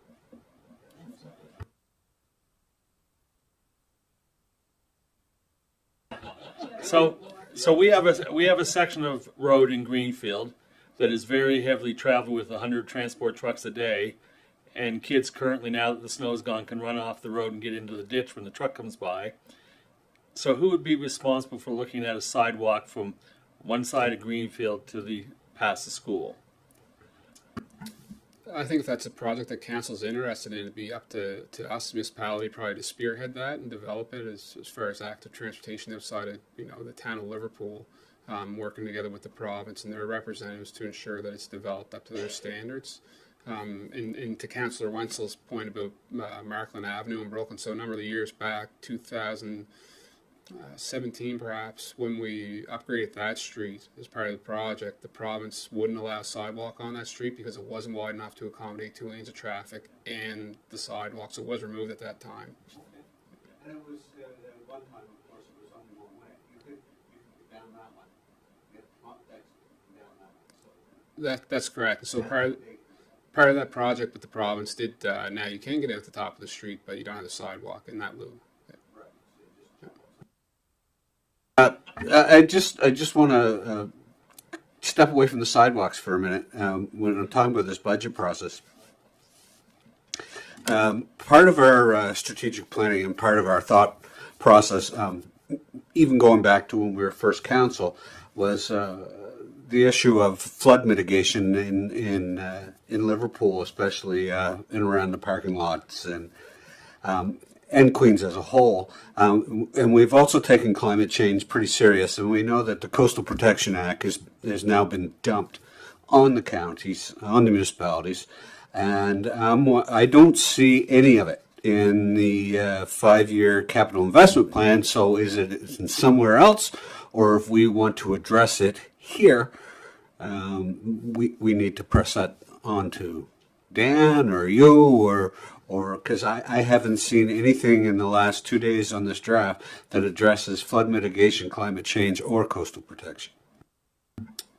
You're correct. So roughly 4 years ago, that matter was brought before council, and at that time, council decided not to take any further action until notified otherwise. So, like you mentioned, the capital investment plan is certainly up to you to direct staff. I think in developing, if that's something council's interested in, we could take it to the next step and come back with some numbers. So I know I can say at the NSFM conference is coming up next week. There's a fair bit of talk about flood mitigation and coastal protection, and so I would expect that in the year to come that there's going to be a significant amount of advocacy on part of the NSFM toward the provincial government in coming up with with its resources, but also an understanding of roles and responsibilities and what's going to be the future of that, and how you can support rural communities across Nova Scotia that are being impacted by flooding and by coastal erosion and things like that. So I would expect that this is going to be like, well, I know that it is an important as priority area for this council. We need to come up with, from a bylaw and policy perspective, we need to do better, and from and then mobilizing resources too. Right now, I'm of the opinion, I agree with you. It's a huge issue.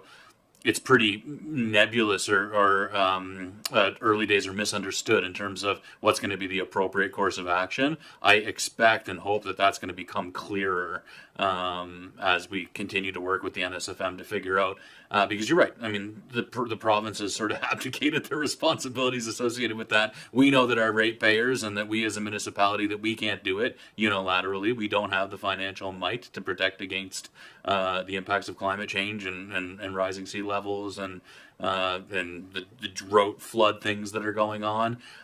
So it is, I mean, it's firmly on my radar. I know it's on your radar. We just are going to continue to engage. And I think you're also engaged too, with the FCM with respect to that issue as well. Yeah. I'm on the board and I'm on I'm a voting member now. And we also are going to address it in May in Ottawa, when we have but I'm just wondering so what are we saying here? Let's wait till this is done and look at next year's budget? That's my sense, is we need to kick the can down the road a little bit until we get a better understanding of with the election going on, in terms of what's going to be the I'm not going to get partisan here, but there's probably different approaches to dealing with climate change depending on how the federal election goes. Sorry. I would just say that I think there's also an opportunity to bring the flooding mitigation report to this council, so that we can kind of work through that. And that was a report that was handed to us, I think, at our second council meeting, our first term. It's very overwhelming. It had a lot of big numbers in it. We also didn't have a great understanding of the amount of funds that were available, both provincially, more so federally, I guess, for climate. And I think those have been beefed up over the years as well. So maybe we could kind of work through that document and get a little bit of a better understanding. And then, because I think you could utilize that document and the will of council to go after some funds for that.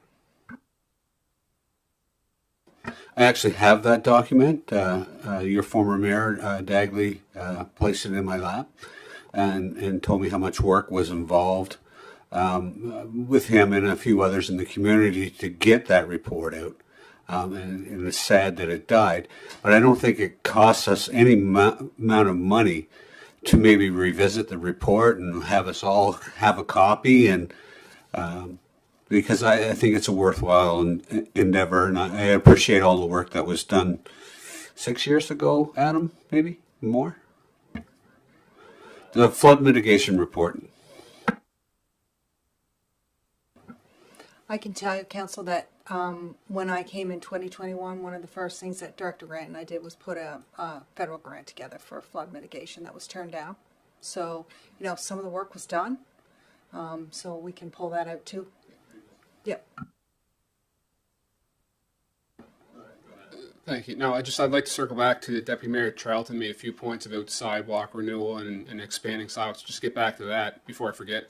So I think Director Vino, it's called you Councilor Vino, and I, we have the sidewalk renewal that's set aside every year, but we've never had any direction on exactly what that's expected for. So in renewal sense, are we just replacing sidewalks, or like you proposed, are we looking to expand sidewalks? So I think there's two different things there that council can direct on. Part of it is if we're expanding sidewalks in areas, it's not a simple matter of just throwing some concrete down and building that elevated walkway, because you get encumbered with stormwater management. You're challenging flows from yard to street that typically flow over land now. So we have to build in a project that manages stormwater flows. So then it evolves and it evolves and evolves. And you can look. You mentioned College Street. I think you look forward 2 or 3 years, you'll see an infrastructure project proposed in there, which falls under the Mount Pleasant grant process, but it would see College Street upgraded water, sewer, and storm, which it doesn't have right now, as well as sidewalk, and potentially could be one way. We're not there yet to determine exactly what that is, but and kind of on the Mount Pleasant note, there's a lot of projects in there that aren't just about expansion. They're also about rehabilitation in the town, providing more sustainable service, whether it's on the water side, so replacing all the old transmission main with non-weeping lines, with new lines that we can properly leak detect and those kind of things. So there's a lot of factors under Mount Pleasant that aren't just about expansion of service, but about sustaining services that we already have and will benefit a lot of the residents, in fairness. Adam, can that kind of be defined better? Can that kind of be broken down better for us before we make a decision on this? Because what you're saying here is that, you know, outside of lift stations and getting the water up to Mount Pleasant, there are a lot of improvements and upgrades within the town itself. I think that's what I'm hearing from you. But it's not really defined. And if we walked in there and said, you know what, no way, we're not sending water up Toad Hill anymore. We're not knowing what we're losing below Toad Hill. You know what I mean? Can you understand what I'm trying to ask? Because I don't. Can I just say something? So I understand exactly what you're looking for, Courtney. And I mean, sorry, Councillor Wenzel. And so when we staff put things together like this, it's because this is how the project was applied for. So it was applied for as a package. So yes, I'm sure that if Director Grant could, you know, break things down for council, but when we have it on official documents like this, it needs to be in a nice package so that when I file this report with the province every year, and there's also the CCBF, that there's a lot of reporting that has to be done. It needs to reflect the application that was originally submitted in 2024. That's certainly my understanding, but that does not mean that for council's purposes, we can analyze this, because there needs to be a lot of work done, I believe. And I want to go back to my first point. This is not written in stone. You, as a council, can be comfortable with the fact that if you approve this plan, it doesn't necessarily mean, you know, Director Grant and myself are going to go out and drop millions of dollars tomorrow. Like, that's not how things work. The wheels turn slowly, right? And so if you've already, and CAO McDougall said, if you as council indicate to us that we need to do more work before we start turning sod, then that's what we'll do. Just because it's listed here doesn't necessarily mean we're going to do it. You as council can flag it and say, asterisk, before you do anything here, you need to come back to us. And that's a good answer. But I understand your answer there, and I get that. But I'm saying, I've already said, let's put asterisks, huge asterisks, on the Mount Pleasant Service Extension design. And then in this conversation, I'm hearing, well, it's not just Mount Pleasant. It's, you know, there's a lot of upgrades. So if we put asterisks on it, then before we can do anything, personally, and I think all the other councillors might feel the same, I want to know what we're missing. You know what I mean? I want to know what was part of this project that's not here on this piece of paper, that I'm jumping up and down and saying, we can't afford to send water up that hill when we've got problems down below. I need somebody to put the brakes on me and say, well, wait a minute. This also means new piping from Waterloo to Court Street, or you know what I'm trying to say here, Adam, right? I got you, old buddy. So if you want to flip to your Councillor, old buddy, if you want to flip to your last page just for an example. So fiscal year 29-30, there's two projects there that Joanne's highlighted in purple. Both of those projects will support Mount Pleasant, the expansion. Without them, that expansion won't be a reality. However, if you look at like the second one, Main Street from Civic 608 to Wolf Street, that's literally infrastructure upgrading on Main Street in Liverpool from Wolf Street to Civic 608. That infrastructure upgrading will directly impact the residents right in that neighborhood, as well as the whole town, or the whole service area, I suppose. So with that, we'll see improved services to the whole system, but will also directly impact or enable the expansion to be a reality.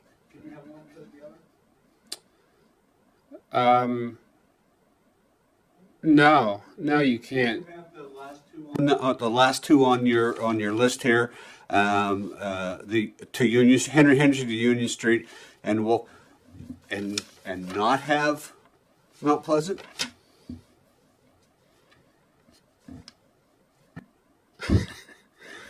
So every project that's highlighted in purple is part of the grant process, or the grant, the scope of that project. In order for Mount Pleasant to happen, all these have to happen to make it reality. But these individual projects don't have to be canceled because Mount Pleasant's canceled, I think is what you're trying to say. So they are not, absolutely, they're necessary infrastructure projects for just the core service area, the whole service area, without even expanding our serviceable boundary. Does that help? Thank you very much. That was very clear. If I may, Council, it's clear to me that for this council to feel comfortable with respect to everything that's tied up in this complex infrastructure upgrade, there needs to be more information, and there needs to be a fulsome report provided to council. And I think we need certainty with respect to what the posture of the federal government is going to be as well. There's a lot of talk on the campaign trail with respect to investment in infrastructure and with respect to climate change. And so my sense is that, yep, I think we've heard it. I think that all the staff have heard loud and clear that there's concerns and that there's a desire for further information before executing on any of the items that with respect to those system upgrades and extension of the service area. And so I feel comfortable. I want council to feel comfortable that those things aren't going to, we're not going to push ahead on those without having that robust understanding of what our current state is and what the implications are for our community, for the service levels, for that level of service for our utility users, for the burden of cost to the service users, and as part of our broader picture, bigger picture thinking with respect to the future of Queens County. I just want to seek assurances, and I think it's been well communicated to the staff as well. I know the CAO and I have had extensive conversations about this for sure. It's a big project. It's a huge amount of provincial money. It's potentially a big amount of municipal money. I think we have an opportunity to offset some of the burden on our water users and on the municipal budget through handling it a little bit differently into the future with respect to finding different funding avenues for it. But I just want to say loud and clear, kind of thing. Deputy Mayor Charlton, you want to get in there? Thank you. I think, a staff report would be really helpful, recognizing that there are more new council members around the table than previous. I think it would also be helpful to articulate in that report the grant conditions. So one of the great things about the grant that we applied for was that we were able to address a lot of our existing issues that we didn't know necessarily. We knew some of them, I think it's fair to say. Some of them we didn't until the study came out of what would it take to expand water and sewer there. But this grant was specific to new growth, like expanding water and sewer for new services to increase the housing stock. But we were able to leverage it, and because we can't get that new growth without addressing all these old issues. So I just wanted to note that, because I think that information will be really helpful for council, and something also that we have to consider, because we got that almost $11 million or what it was exactly from the province for that new growth. So I just think that would be helpful information for those who weren't here to understand. Yeah, and sort of the both and rather than either or around it. That's good. So what I think where we kind of set this was any questions for Director Grant around the proposed items within the capital investment plan, particularly for 25-26. And certainly there's obviously lots of opportunity. We don't have to get this all right tonight. If you go back and you take a look at this and have further questions, of course, there's going to be another opportunity. But at this time, are there any specific questions with respect to the CIP 25-26 at this time, or other? Yeah, go ahead, Councillor Fancy. Well, I think it's not so much what's on here as again, as we're talking about now tonight, that things could be added to, right? And we were talking about sidewalks. I think Councillor Jenkins made a very valid point. You got a spot out there in Greenfield where every 4 posts has a street light, so it's pretty dark in a lot, and so it may be a priority for him to say safety-wise, it's a needful thing. I think it's very. I think that our goals this year should be be around safety and accessibility, and trying to finish off projects. And I think with the library over here, the project isn't finished until we can get so they can walk to it.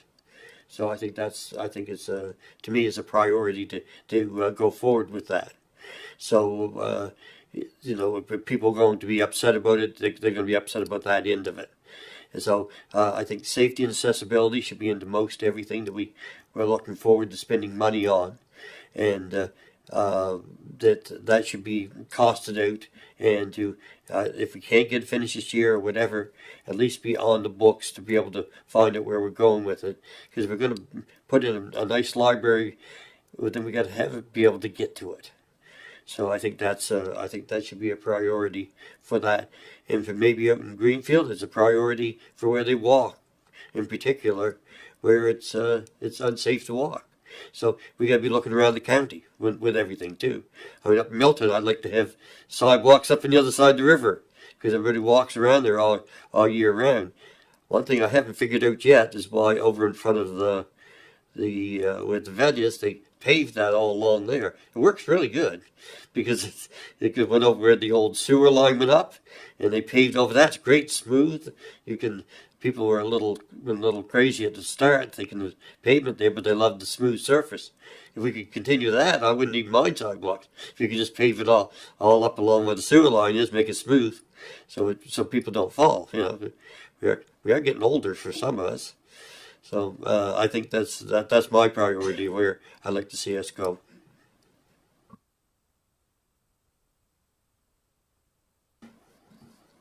Sorry, if I could, I think it'd be helpful for us as staff. I think we're here, I was a couple months ago, we applied for grant funding for cost share paving of Highway 3 with the province. So part of that cost share paving, if council endorsed it, would be the widening of the asphalt on that road. So is that a project that would, or an added effort on that project that council entertained, just widen the road out, simply do that with asphalt as opposed to construct a concrete sidewalk, or is council's wish to see more literal, elevated sidewalks constructed? So having that information for us would certainly help to develop those projects over the years and meet your needs in that kind of way.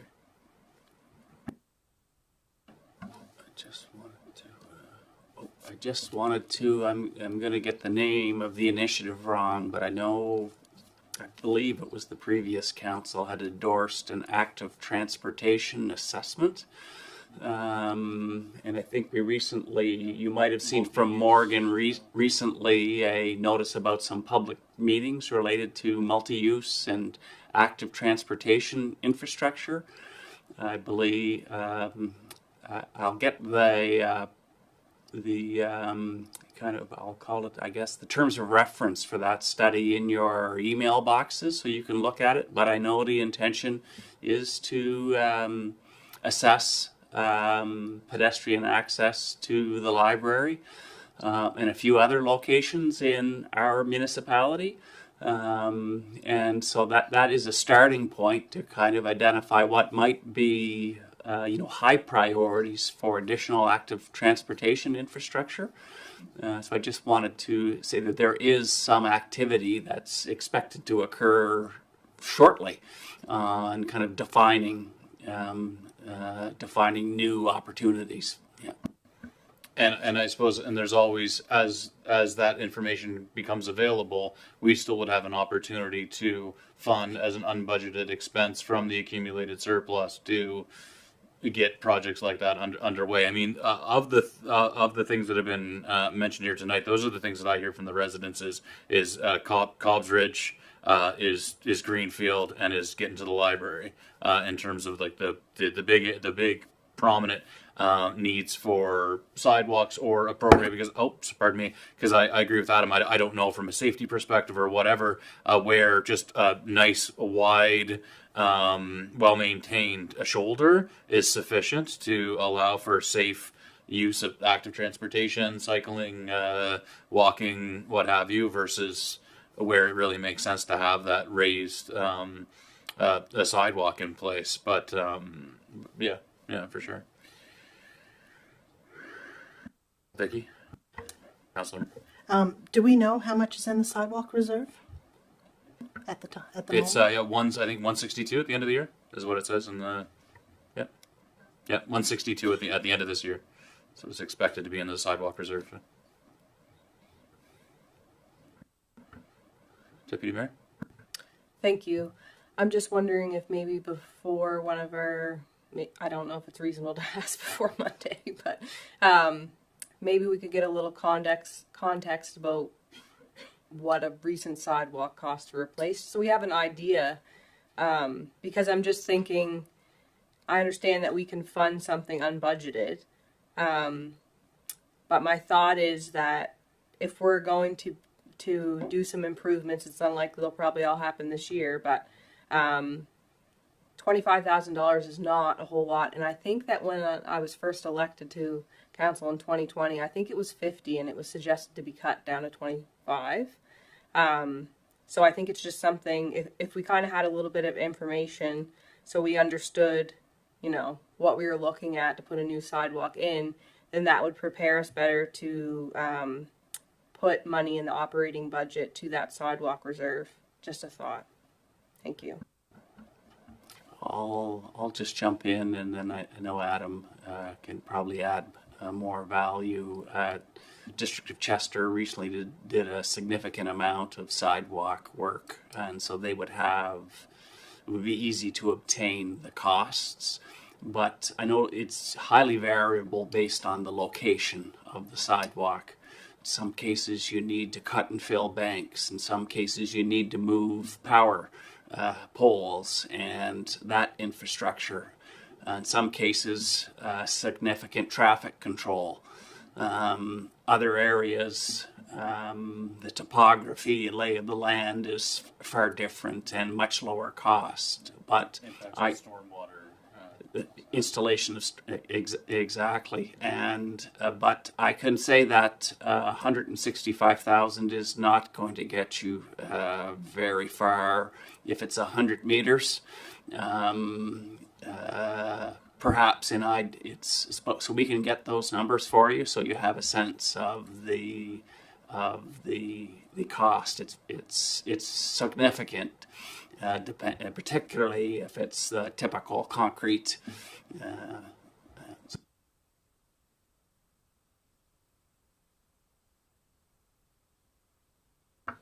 Is that good for sidewalks for now? Can we step off the sidewalk again? We're stepping off, stepping on, stepping off the sidewalk. I just had a question with replacement of some of the fleet. And just what our practice is. So when we do a truck replacement, what happens to the decommissioned vehicle? Is that reflected in the price here as the trade-in? So the price that would be shown here would be what's required above and beyond that, or how do we deal with the fleet when we're replacing trucks?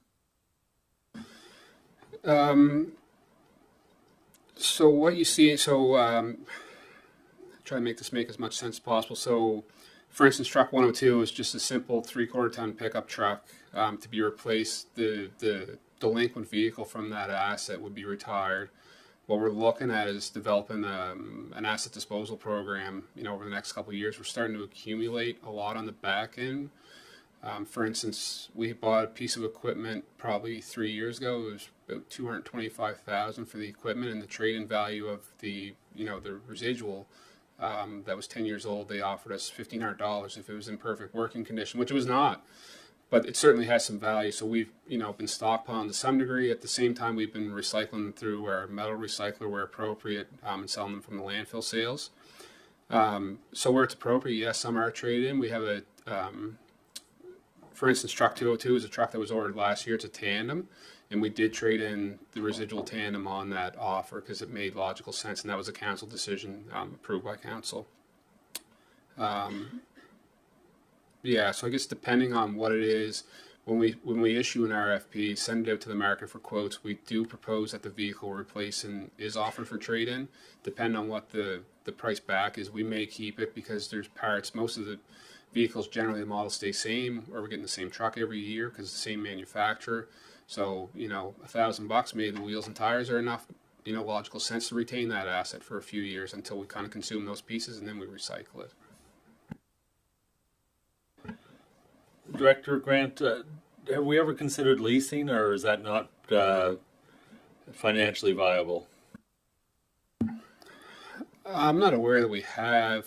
I'd be concerned with the kind of duty that they're experienced through the operation, that they barely survive, you know, 15 years of regular service, that a few years just out there would leave us kind of in a deficit on the back end of that leased agreement.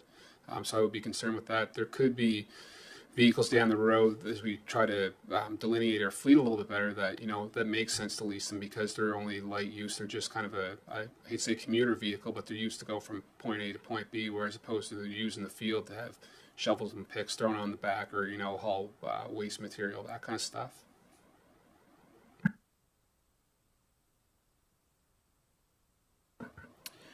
Just the Queen's Place roof renovation upgrade. What's the story there? I see there's no money tied to it. No, You got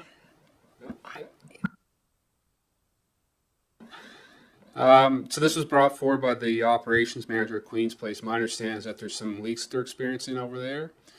Part of the solution that they're proposing, why they don't have a budget developed yet, is because they haven't exactly refined the process and how they're going to replace or repair those roof leaks. So there's still some work to be done on their end. I think we're anticipating a price to be inserted there Monday. Okay, I don't know. I don't know. that's my understanding.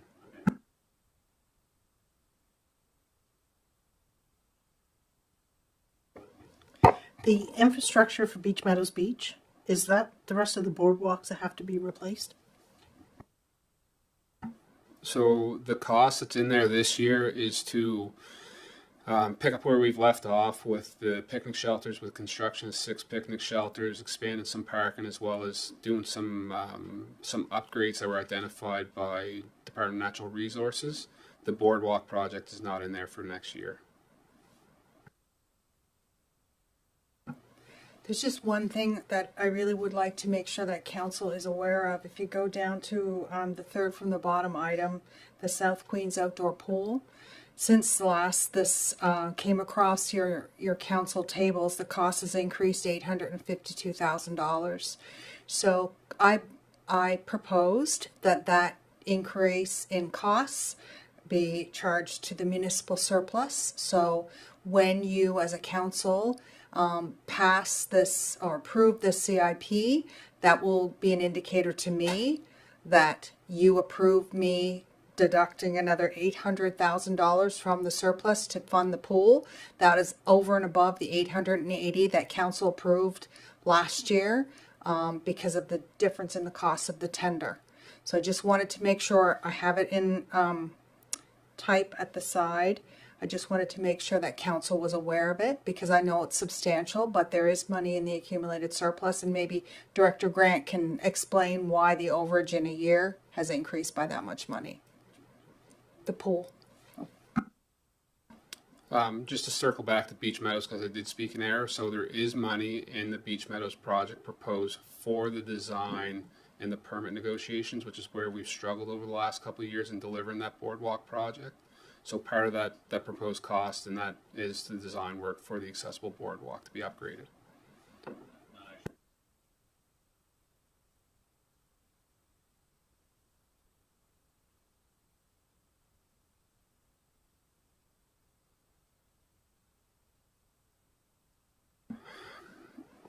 And I'm looking at the cost lines right in front of me. So part of it, I think, early on when the project was approved, is that we were moving pretty quickly as an organization to see the project move ahead, and with the design build the way we went and integrating our forces with their forces, there was some some perhaps errors and omissions in design, along with who was going to be responsible for what, that we tidied up a little bit. So there was a little bit of cost increase there. There's been an addition of bleachers to be constructed on the site. There's the committee, I think, is looking at fundraising efforts for that, or a grant perhaps, as well as some work to be done with Queen's Place to integrate the heat pump into the heat pump for the pool into Queen's Place to supplement the heating of Queen's Place. So I think some of that increase is grant contingent, perhaps. It could be recovered through that mechanism. The other side of it is that it was overlooked, I guess, in the previous cost proposal. The contract administration engineering by the project manager was missed. Do we have some cost certainty? Like, we need some cost certainty on that project for sure. Like, are we comfortable with it's gonna be, so what we're looking at, like around a $9 million project all in now? Is that right? Around $9 million bucks?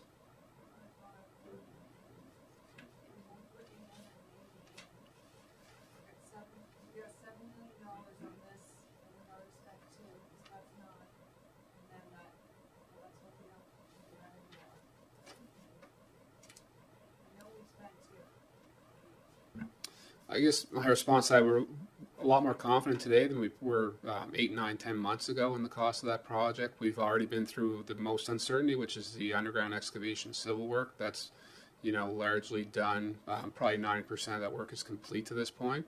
So all those things that have the most risk are completed.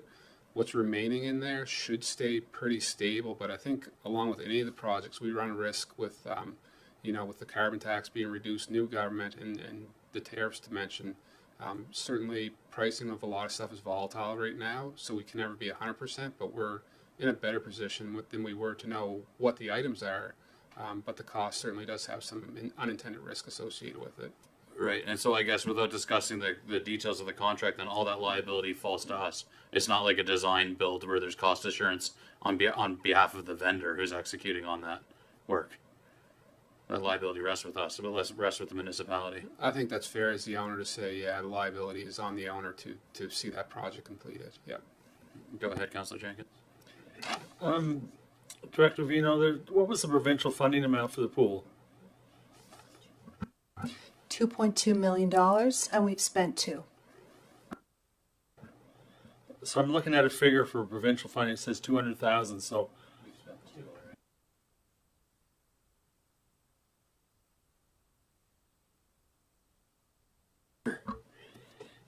while we're doing the renovations up on the roof, has there been any consideration at all for solar panels, or even looked at as a cost-saving measure, or grants, whatever? I know Councillor Fancy, any conversation that I had with our operations manager at Queen's Place, we were concerned with two things. The leaks, the considerable leaks that are getting worse on the roof, and the fact that there's no safety infrastructure up on the roof that makes it okay for our staff to go up and work on said leaks, or contractors for that matter.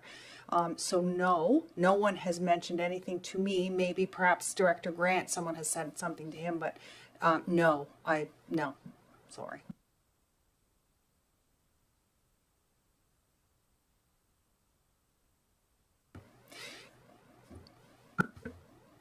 Go ahead, Councillor Romero. For the extra, the 852,000, could we have a breakdown of that, please? What the extra would entail? Could we have that sent to us?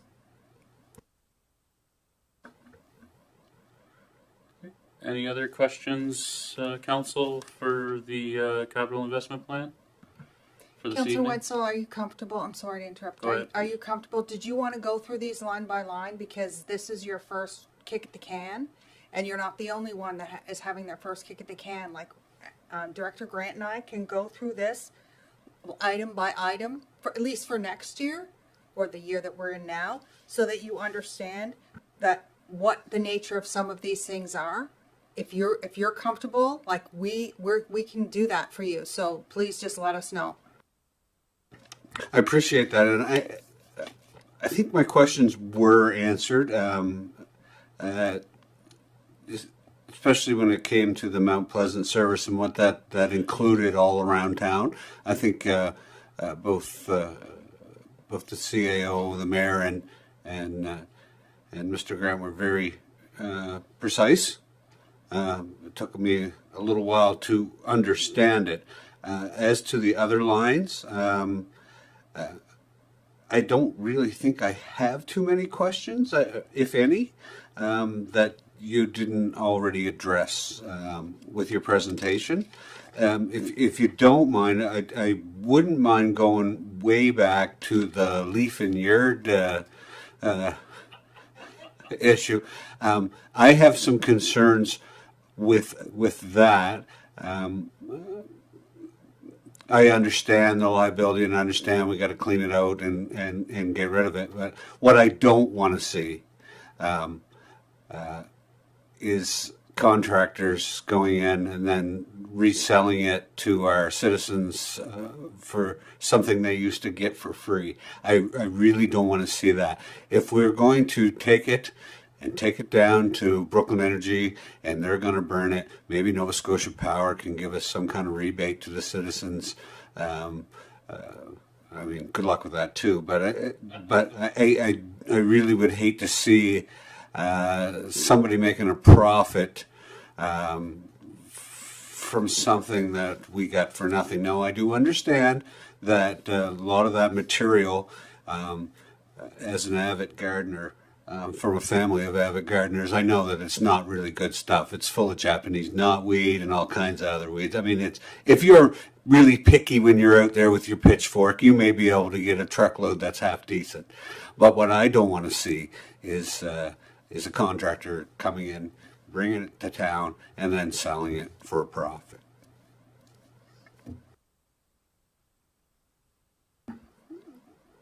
So, yeah, I guess just to fully explain it. So, when we did have the contractor out to the site and they looked around, they attempted to quantify the material. They offered us two prices. One price was a price per ton for them to chip the material and remove it from site when they're on kind of their Nova Scotia round trip. The way they expressed it was that they go around the province twice a year, and then there's no mope charge. They just build this into their kind of routine. So they did give us one price for that. The other price was was the same price with a surcharge if they were to leave the material behind. So part of the agreement that they're looking for and what they do with the other solid waste facilities, they come in, they chip it, and they take it and they do what they like with it. It's not clear to us whether they didn't specifically say that they would sell it to Brooklyn Energy, but presumably they would resell it somewhere as an alternative energy source is how they allude it, because it's full of potentially what they typically do with the other sites. It's recycled lumber or pallets. It's full of nails, that kind of stuff. So they incorporate that all into the same material. There's some sites that keep it behind and they pay for it and they use it for road base on their solid waste sites. So there's opportunities there. Where our leaf and yard waste site is so remote from our landfill, it doesn't make any sense for us to retain it and then transport it to the solid waste facility out in Milton. So it certainly it seems like it makes the most feasible sense to let them just come in, do their business, take the material, and walk away.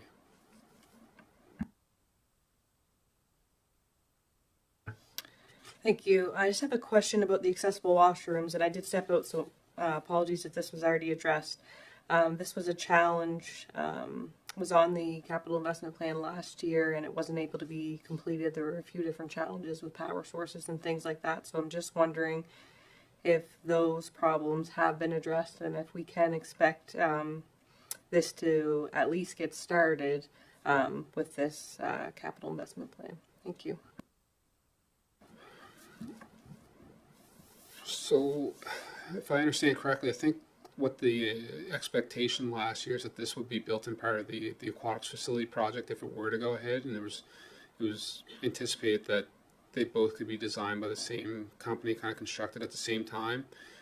We are still, working with the design group from the pool project on a solution for that site, but it certainly is extremely challenging. There's no water, sewer, electricity. It really limits how easily you can just plunk a washroom down there. For the year upcoming, we are going to put the porta potty back in place and continue to work towards a permanent resolution for that site. But it's not a simple matter of constructing a facility like we did in Beach Meadows, perhaps, which wasn't simple by any means, but kind of in that frame of mind.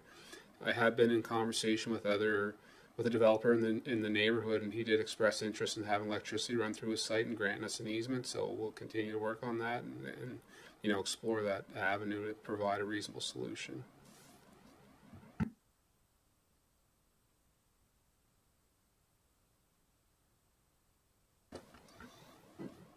Okay, council, any further discussion or questions with respect to the capital improvement plan? Councilor Fancy? Just one more. Going back to the town bridge, we had discussed before about maybe putting some kind of hand railings of some sort, just because it's unsafe, really walking across there without, for some, especially older people or whatever, maybe windy days or whatever. And I know we were going to do other renovations, and we were all looking at different ways we could modify the how you come on the bridge and everything. But from a safety perspective, is there anything we can do? Are you asking for anything like in the immediate future as far as a solution overnight, or are you looking more like the next 24 months solution? Whatever you can do as quickly as you can do it. So my understanding where this was left probably 18 to 20 months ago, we presented to council a potential list of options, and it really didn't take any motion from that place. So the plan for this year would be to come back to this council with those same options, update the pricing, and get some direction on where we can go. From that would lead to the design, which is budgeted for, and then potentially with capital project for next year for what that explicitly means. In the meantime, I think we just maintain the surface as best we can with what it is, unless there's an imminent kind of danger, then we would, prohibit use of the sidewalk. Does that answer your question?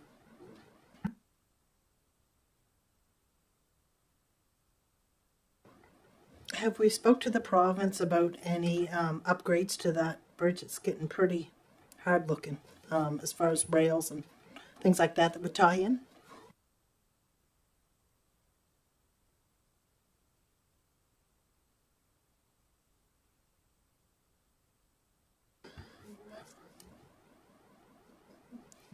Yes, we have had conversations with the province about the condition of that bridge. There is a cost shared agreement of the maintenance of that structure and how it's conducted, and we're going to continue the conversation with them and anticipate repairs hopefully in the near future.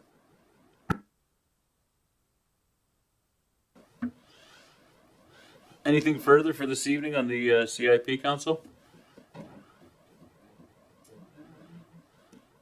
Okay.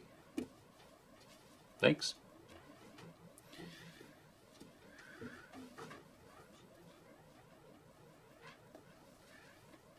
Oh, that's a good point. Is that the last business matter for this evening? Is the CIP discussion, or is there anything else, Director Vino? No, that's everything. Okay.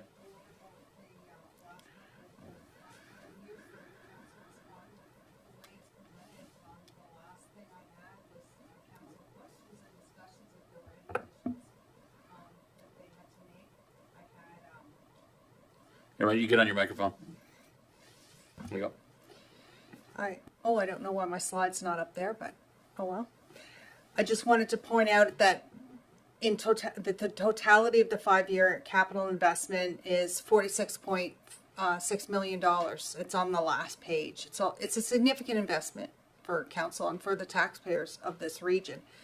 And that is inclusive of the Mount Pleasant Service Extension, which is $26.8 million. And what staff have proposed is that we utilize the surplus funds of $7.4 million to fund that extension. It increases our debt. This plan increases our debt $11.6 million. Current long-term debt is $3.6 million. And current debt servicing FCI, we discussed that a little bit earlier, is 2.2. So we are currently in the low debt risk, and I feel comfortable that if we choose to go this path over the next 5 years, we do have that wiggle room to borrow the money. Smartman always say, never play with your own money, always borrow it if you can. So I just wanted council to be aware of that. Don't be afraid to borrow money. It's not a sin. Thank you, Director Vino. I think the last thing I'll say with the for the CIP, something I want to see us do is invest in renewable energy, offset our dependency, green our own facilities. And it's something that I've been exploring, talking about colleagues within other municipal units, exploring what's available within the grant space and whatnot. And again, I think for the timing of this, I think it's something that we need to invest in. I think it's a smart investment where we can cut down on ongoing operating costs and burden to the taxpayer through some smart, conservative, smart investments in terms of offsetting the costs and the carbon footprint associated with our energy consumption as a municipality. So I just want to. It is very much on my radar. I know it's something I've spoken with my the colleagues around. The council chamber as well. Just similar to Councillor Wenzel and flagging our responsibilities and the need to invest in flood mitigation, coastal protection. I think too, greening of the municipality and our energy sources is also a really important item. And I kind of put it in the same bucket of it's a priority area, something that we need to attend to, is something that we need to get a better understanding of where we can access appropriate funding for it and do it right. Do you want to speak to that? I think it was about a year ago, Mayor Christian, where I brought a proposal for partnership in a solar farm that was taking place just outside of Modal. And I believe it was Mahone Bay, Modal. Not sure if it was, I don't think it was Chester. And I brought that proposal to council because the area, which is AREA, there's a group that they had employed to prepare an application to go to the province to get funding for, to compensate for some of the costs of the solar farm. Did you want me to reach back out to my contact there and see if there's still an opportunity for me to come back to council to see if we want to, we would be part owners of that solar farm?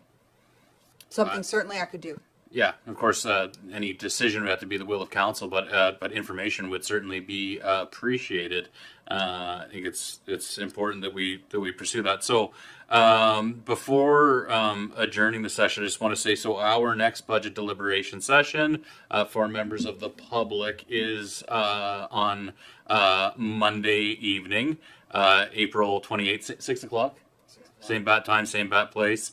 And we're going to be looking at the remainder of stuff, so revenue taxation, as well as the operating policies for Hillsview Acres, for our recreation department, for our economic community development, land use planning, police, fire, emergency management, administration, and council and general government operating costs. So pretty much everything outside of the capital improvement plan side of things, and the engineering and public works. So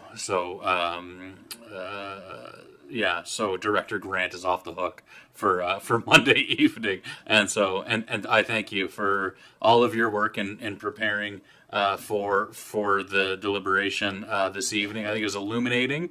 Probably more questions than answers around the table, but that I think is good. I certainly appreciate the work of the staff in supporting us as a council to make good informed decisions and get some understanding, a level of understanding as novice members of the council about helping us to make good, appropriate decisions based on and representing our residents and our communities well, and determining how to spend their tax dollars. So I thank you very much for that. Is there anything else the council wants to say before we wrap things up?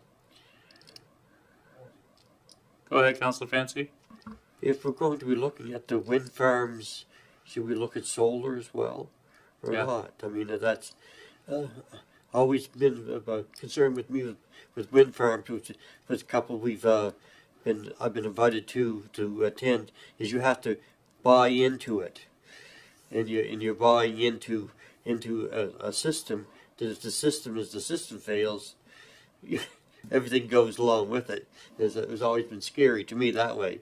Where solar is what can you get and what can you get for grants. I know the building itself, even the top of Queen's Place, the elevation is still there that you could put panels up there. I don't know how, because we found that out. So is that something we could look at?